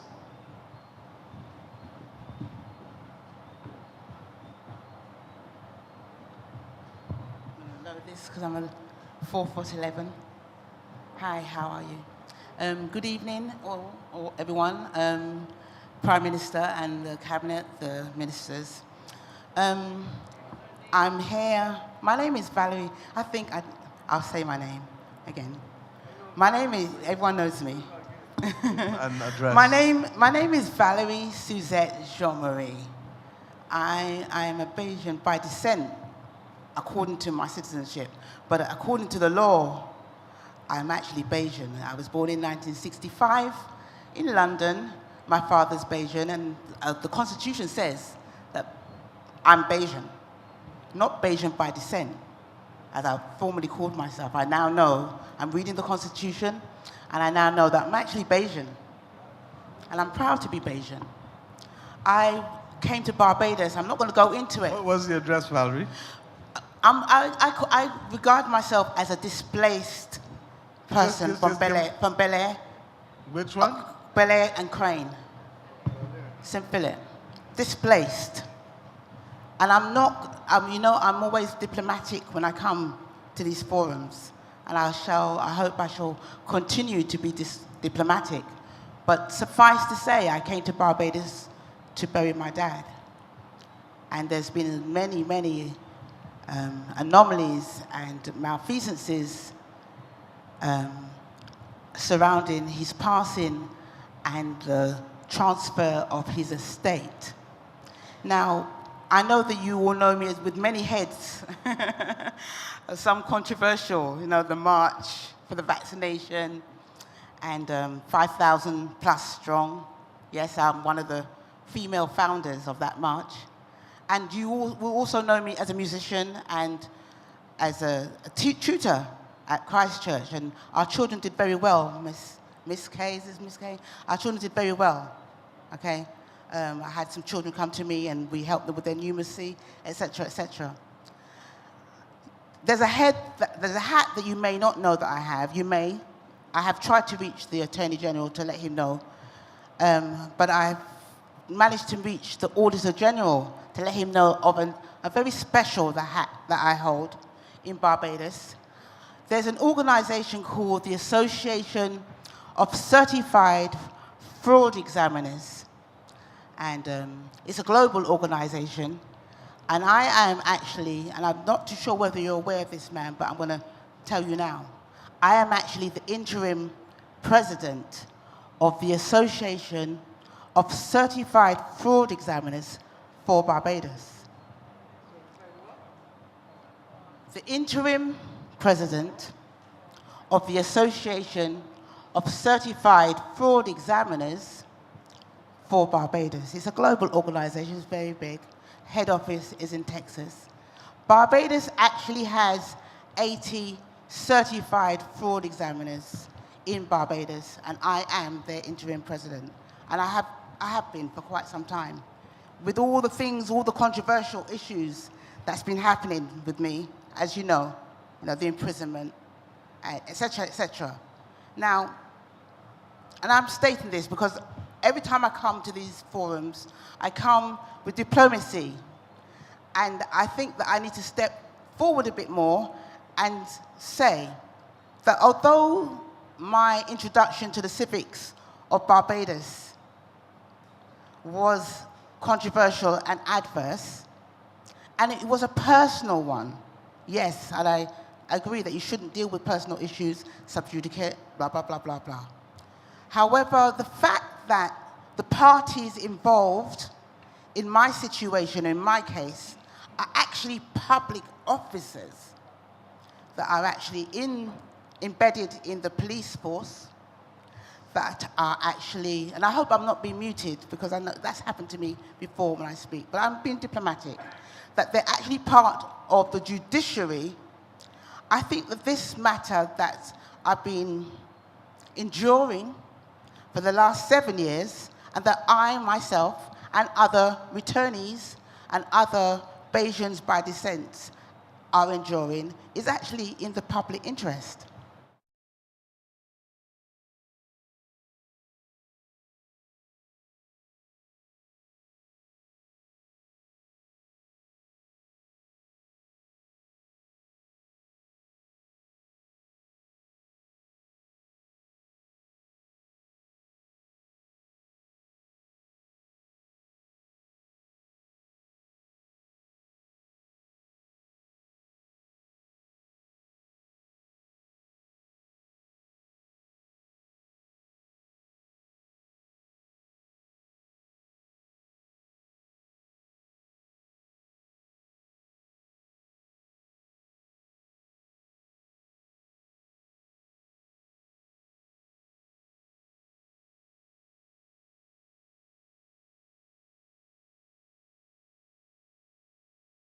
Tell you, you just gave a Supreme Court number, an AG to the best That's of a my probate. knowledge. It's a pro. It's Once yeah, it is but there, it should be.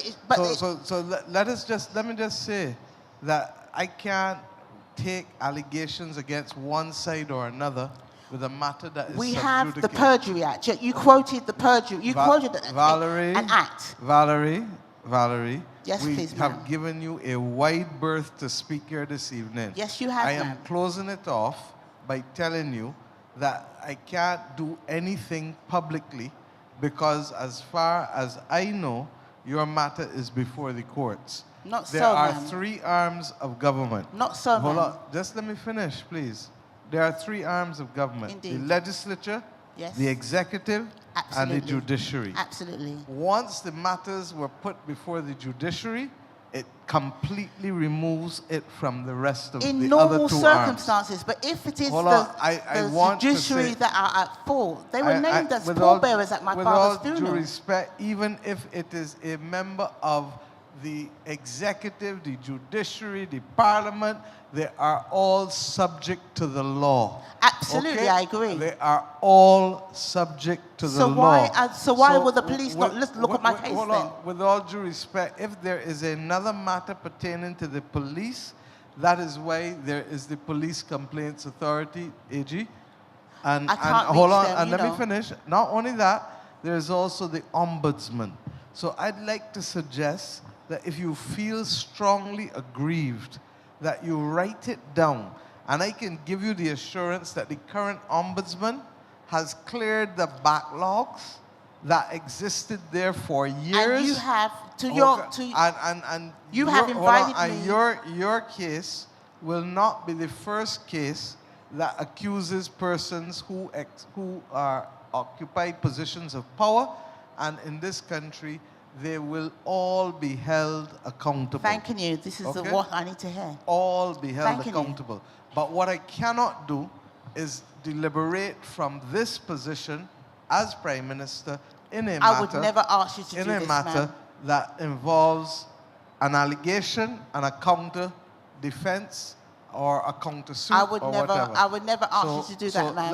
Let us let the Ma'am. others know. But I Ma'am. thank you Ma'am. and I congratulate Ma'am. you on the work that you're doing with the kids, with the common entrance, and ask Ma'am. you to keep it up. Will you Thank acknowledge what I've told you about that I am the interim president of the Association I of can't Certified acknowledge- Fraud Examiners? I've heard you. And Right, so I've had the meeting with the attorney, the Auditor General. May I have a meeting with you? I've tried to reach you, sir. May I have the meeting with you also?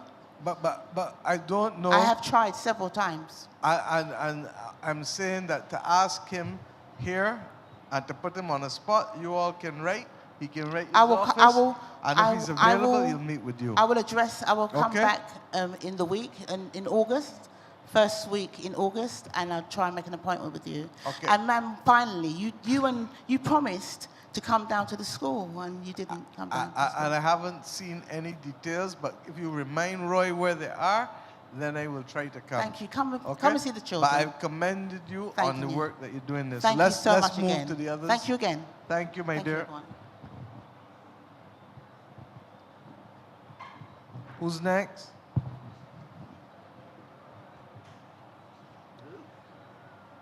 Good evening. My name is Darian Mitchell, the first-time homeowners grant of the $3,000 that was promised in the 2022 election. I called BRA several times. I'm not getting any answers. It hasn't been implemented yet, and that is because we're just taking our time. What we did, we took the first step in being able to put other amendments. As you would appreciate, a manifesto gives you 5 years within which to execute certain things, and we do it in accordance with the fiscal space.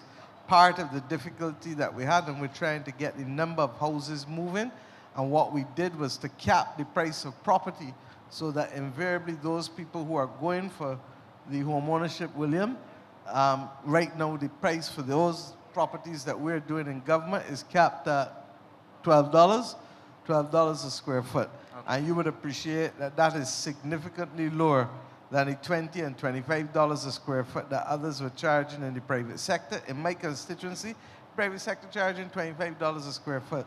So $13 times 5,000 square feet is how much? $65,000?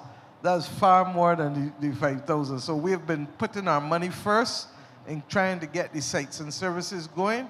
but we have not forgotten the commitment, just as we've not forgotten other commitments that we've made with respect to the fiscal situation. So, Okay, all just, right? just quick question Thanks. then. So that I would have bought But a some home. of the properties that are available are there. Right, I would have bought a home in 2022. So I was just wondering, when that comes into play, then would I still be able to apply? I can't tell you. I would like to tell you, but I don't make instant policy. All right, no All right? problem. But suffice it to say that there are other ways you're working. Yes, please. Okay. What do you do? I work. I'm a sales rep for Safety Supply. Okay. So one of the things that I don't think that people recognize that we have done as a government sufficiently is that we have significantly reduced the income taxes in this country and also increased the reverse tax credit and the people who can benefit from it. Because before, you had to be earning 13,000, then 18,000, and we carried it to 25,000 for people to get the 1,300 grant to offset the money that they pay in VAT.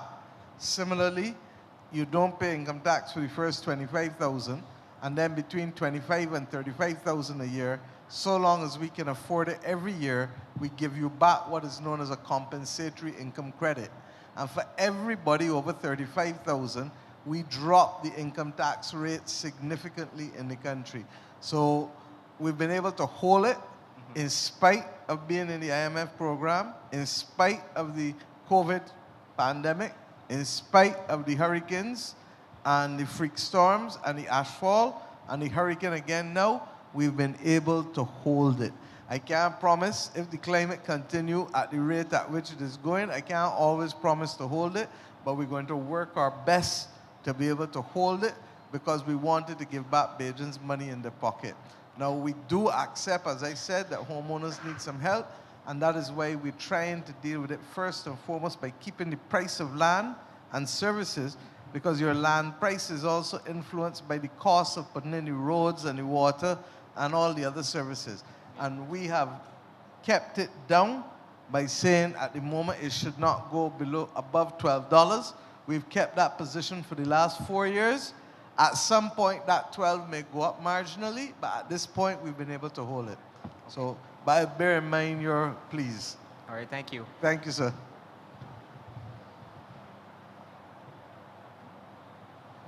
Who's next?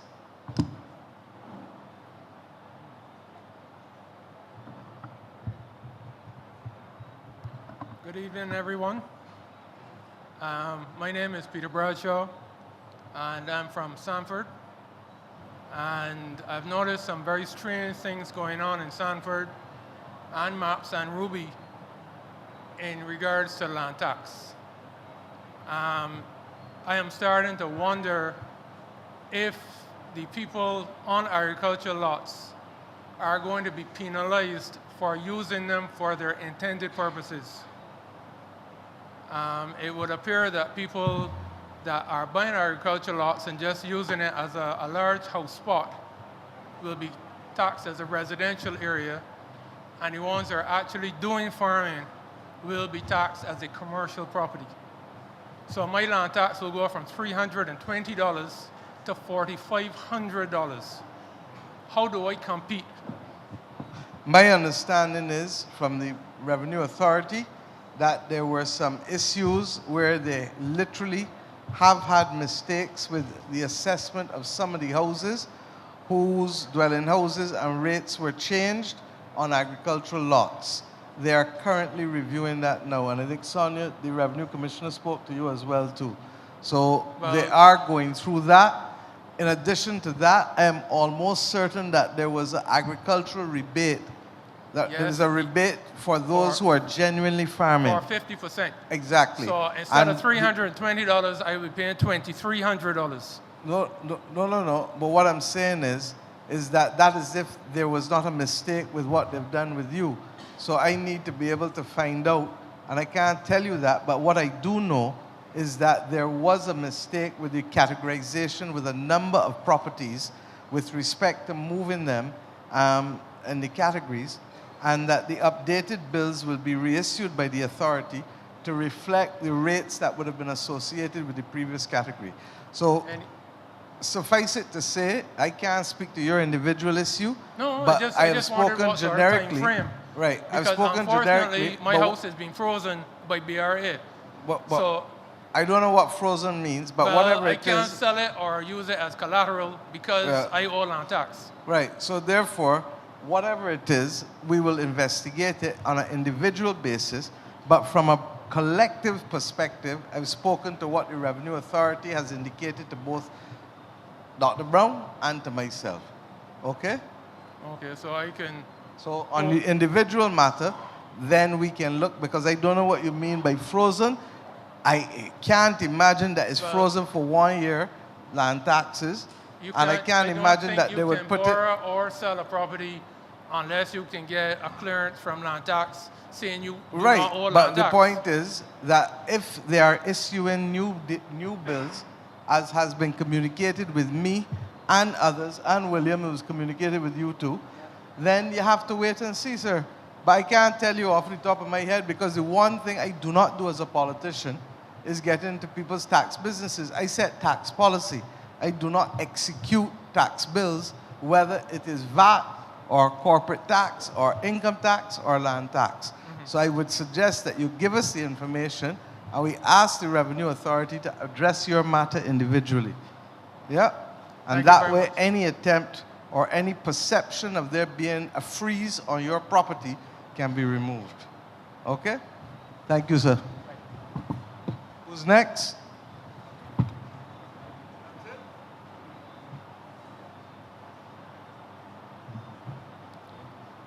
Good evening. Good night, Madam Prime Minister and members of Parliament. My name is Trevor Sobers. I'm from Eastbourne, St. Philip.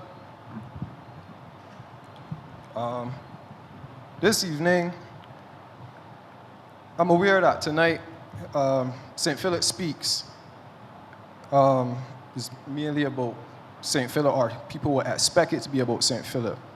But for me, I say if St. Philip speaks tonight, let it speak for as many Barbadians as possible.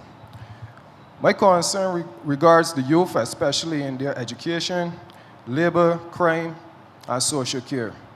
First, I want to commend you all on bringing back the summer camps, but I also wish to say that many of the youth are already sitting on the blocks before sitting the common entrance exam, and so by the time the camp comes around, they are already enrolled in their own summer activities and not the ones you provide.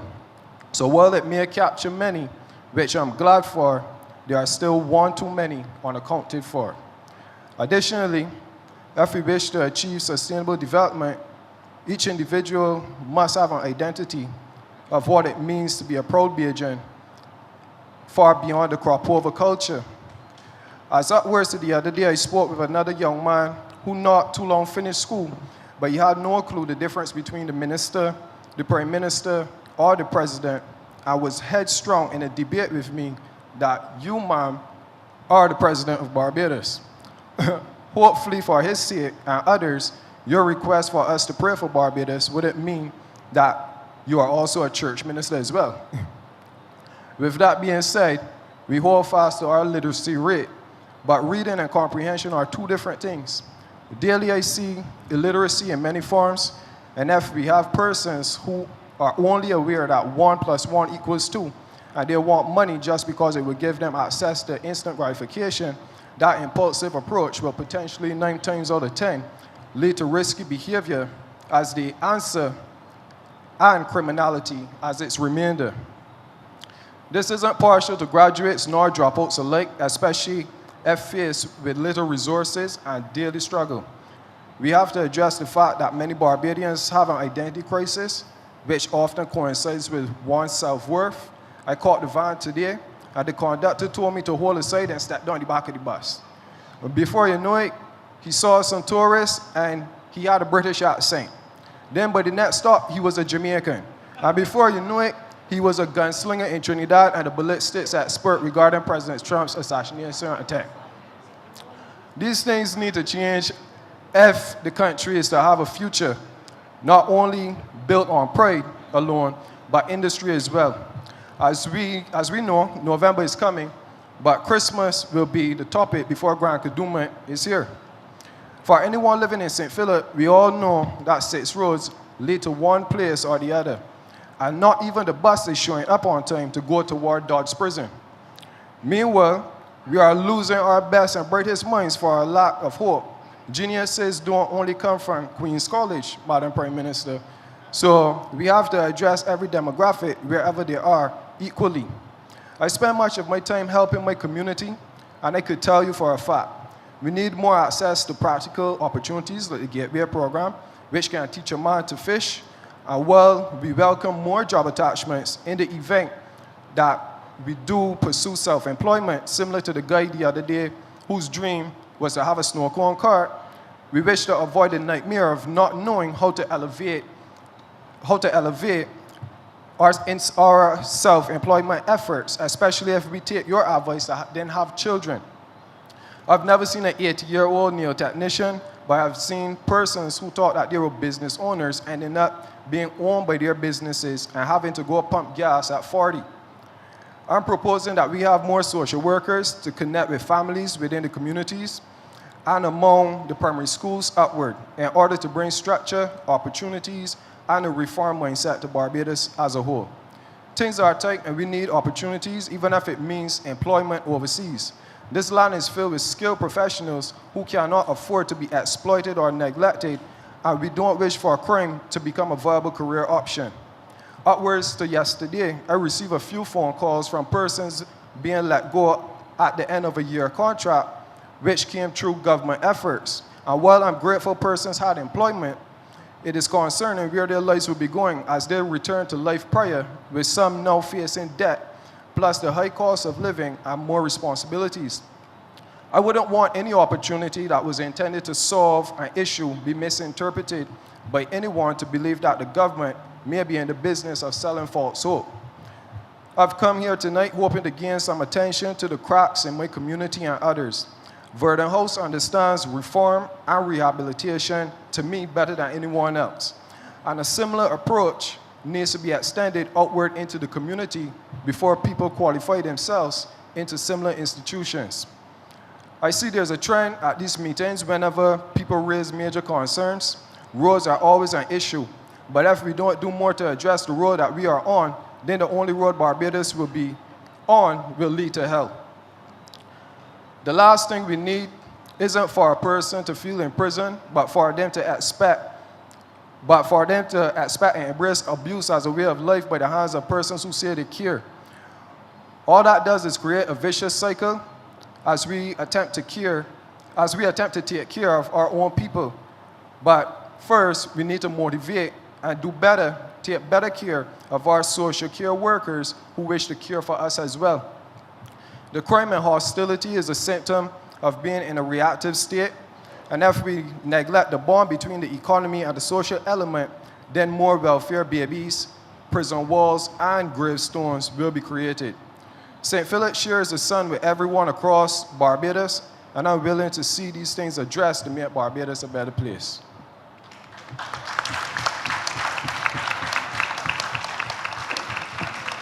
Mr. Somers, I think that you've heard from everybody here that they respect the fact that you have been very thoughtful, that you have been able to articulate some very critical points, and that if this is buttressed, as you said, by the work that you're doing to try to close in those cracks in your community, then I believe you deserve support. So I'm sure that one of these three people here, I'm not sure which community you're from, is Eastbourne? And Dr. Brown? Yes. And that if there are things and community-based activities that you need support on from, either from us, Ministry of Community Development, the Arts and Sports Fund, what's the other one? Ministry of Youth Affairs and Community, or Ministry of People Empowerment, that please let us know. Because, as I said, this is not about government alone. Correct. This is about everybody stepping up. And I use the phrase step up deliberately. Because when I say many hands make light work, I don't just say it because it sounds easy to say. I know. I can lift this, look, easy so. But if I say to the four of us, let's stand up and lift it, they're going to say, what else you want lifted? And similarly, you can't do it alone. But if there are others working with you in your community, then you can make a difference. And there's that wonderful Bajan saying, one blow, is kilo cow. And that allows us to appreciate that if we each do our own little thing, 1 + 1 + 1 + 1, the cumulative impact of what we are doing. I do not believe that these issues are beyond us.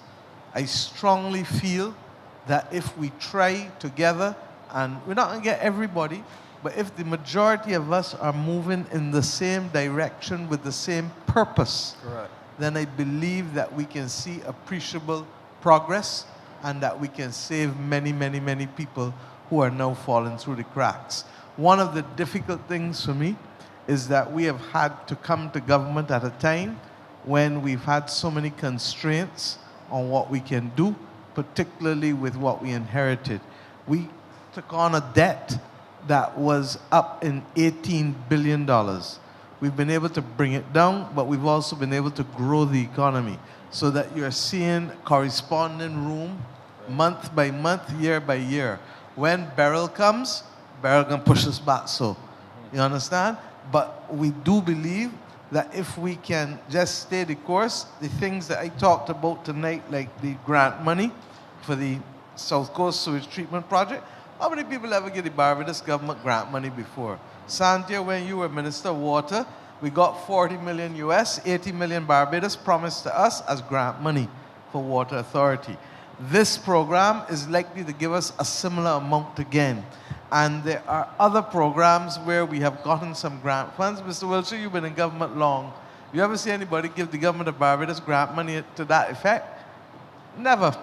So you say one thing, you say the next. And I have learned that life is as it is. Not how you want it, but you got to play the ball as it is. And to that extent, we have, I said at the beginning of estimates last year, not this year, that we are moving back to mission transformation. And mission transformation means lifting the heavy things from health, education, youth and community development. Kirk is doing the job now of integrating all the social care and welfare agencies into one so that we have, if we have 10 here and 20 there and 30 there and 50 there and going in different directions, it can't help us. But when we add up all that we have over 350 social workers. Yeah. And if they all see themselves as first responders, then it makes a difference. If we can get the community groups, the cultural groups, the sporting groups. How many sporting groups and cultural groups they had when you were growing up, Tony, in St. Philip? Enough. How many they got now? Huh? A handful. Island-wide, not in St. Philip. Island-wide. Pinelands must be one of the only ones that has endured. Friendship Youth Group in my constituency has endured. There are very few that have endured across the time, across generations.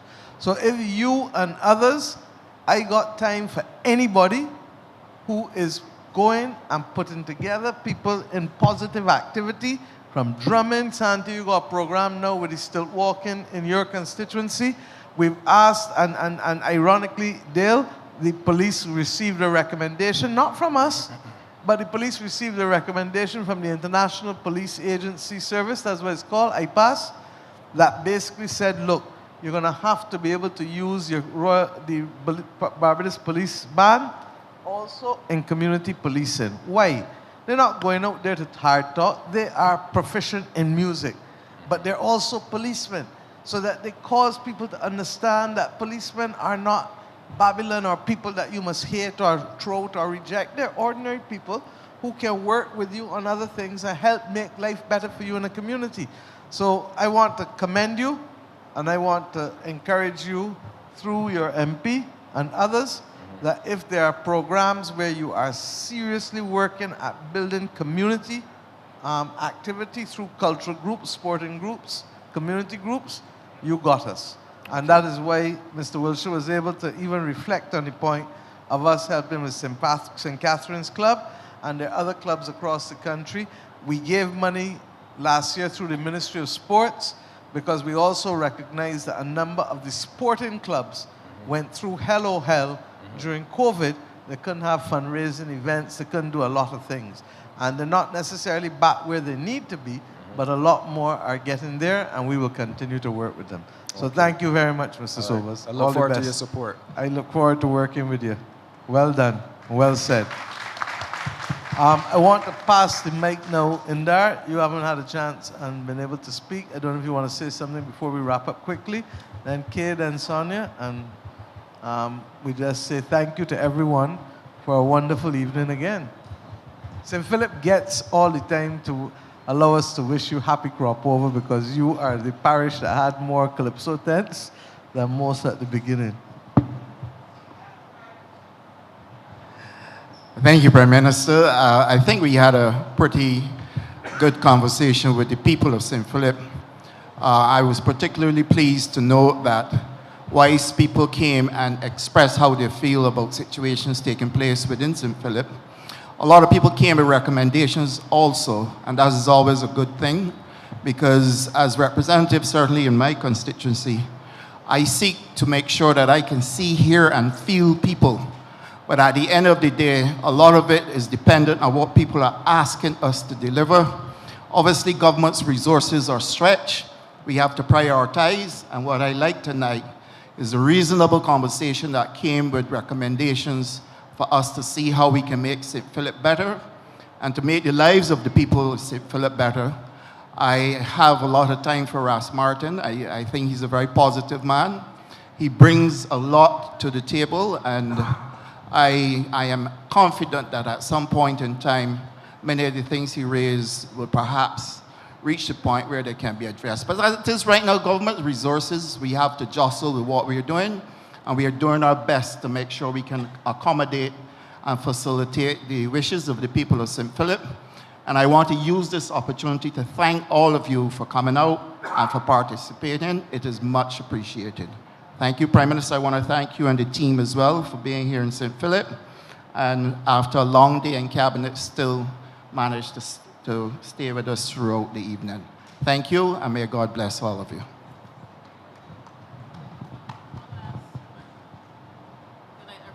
Ma'am, I can beg you to talk to us off the record because it really is after 10 o'clock, and I really want these people to get home. Okay, so you come to the back to Roy here, and we'll deal with you. All right? To Roy Morris. Thanks. Okay?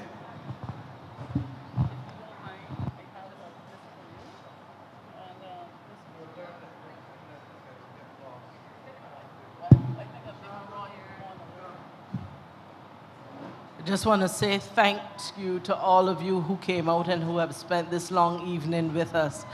You know, what is exciting is, as Indar said, is that people have come with suggestions, and I am particularly pleased with those from St. Philip West, especially those from Woodburn and other areas who have come with recommendations.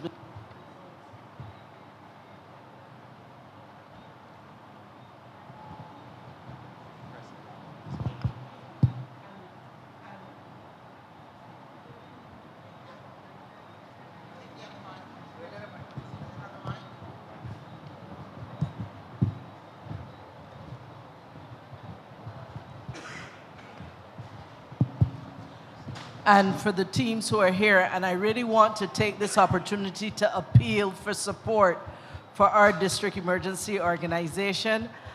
We now have a new head of that organization. The organization is really looking to turn a corner. So I want to use this opportunity to appeal to all of you to join our district emergency organization. And thank you all, and have a good night. Thank you, Prime Minister, and everyone for the work that has started to happen in this part of Barbados.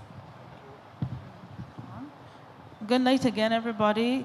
Like my other two colleagues, I want to thank all of you for turning out. I think this is the largest number of people, at least from St. Philip North, that we ever had, especially from Sanford, apparently. I am particularly pleased, and I want to thank the Prime Minister and the head of BRA for acknowledging our what's the word, Prime Minister, concern with respect to the land tax issues. I know many of us have faced it, and I consider it to be quite timely, because I am aware that many of the residents were getting a little bit antsy, understandably so, and I can only encourage those of you, and I know there are many who have issues with the calculations of the land tax, to come forward and let the members, the personnel at BRA, to put in your objections and have a conversation with them. I am particularly pleased as well with what we're seeing going forward with the roads. Farm Road especially is not in my constituency, but many of us traverse it. Most of us in North traverse it. So in essence, we benefit from it. The road in Ruby to Fairfield, that would be very, very, very, very much appreciated. The members that spoke about Ruby Plantation and so on with the private roads and the agricultural roads, we look forward to seeing some progress along those lines. So basically, I think it was a fruitful evening, and I thank all of you again for coming out, and thanks to the team. Thank you very much, and all that's left for me to do is to wish you, 1, a happy Emancipation Day, and 2, a happy crop over, and to simply say that I hope it is a happy and safe crop over for everyone. And I want to thank the people of St. Philip for the wide range of issues raised here, and to say that many of you may be surprised how much we use the recommendations that we get in these meetings to be able to add value to the delivery of public policy. To the people of Woodburn, we take your petition and also the clear work that you have done with Mr. Hutchinson, and we will try to be able to deal with that in the appropriate manner. As I said, Minister McConaughey had alerted us on it, and we are therefore ready to be able to move in that direction. The site visits that we've agreed, Jason, that you all will do. Roy, I am to do the one with respect to the matter with the Environmental Protection Health Department with the cars, and we want to continue in the same way that Mr. Sobers ended, by encouraging more and more people to become active in their communities. We are strong always when we work and move together as a people. And we showed it when we came to fight the battle to save the value of the dollar at the beginning, and we showed it when we came together to fight COVID. And I believe that in the same way, with respect to the incidents of gun crimes and violence that we're seeing across the society, that we can stamp it out if we work together to be able to do it, not just as government, not just as single families, but across communities and working hand in hand together. So please, everyone, get home safely. This is a wonderful breezy night, but please have a happy emancipation and a happy crop over. Thank you very much.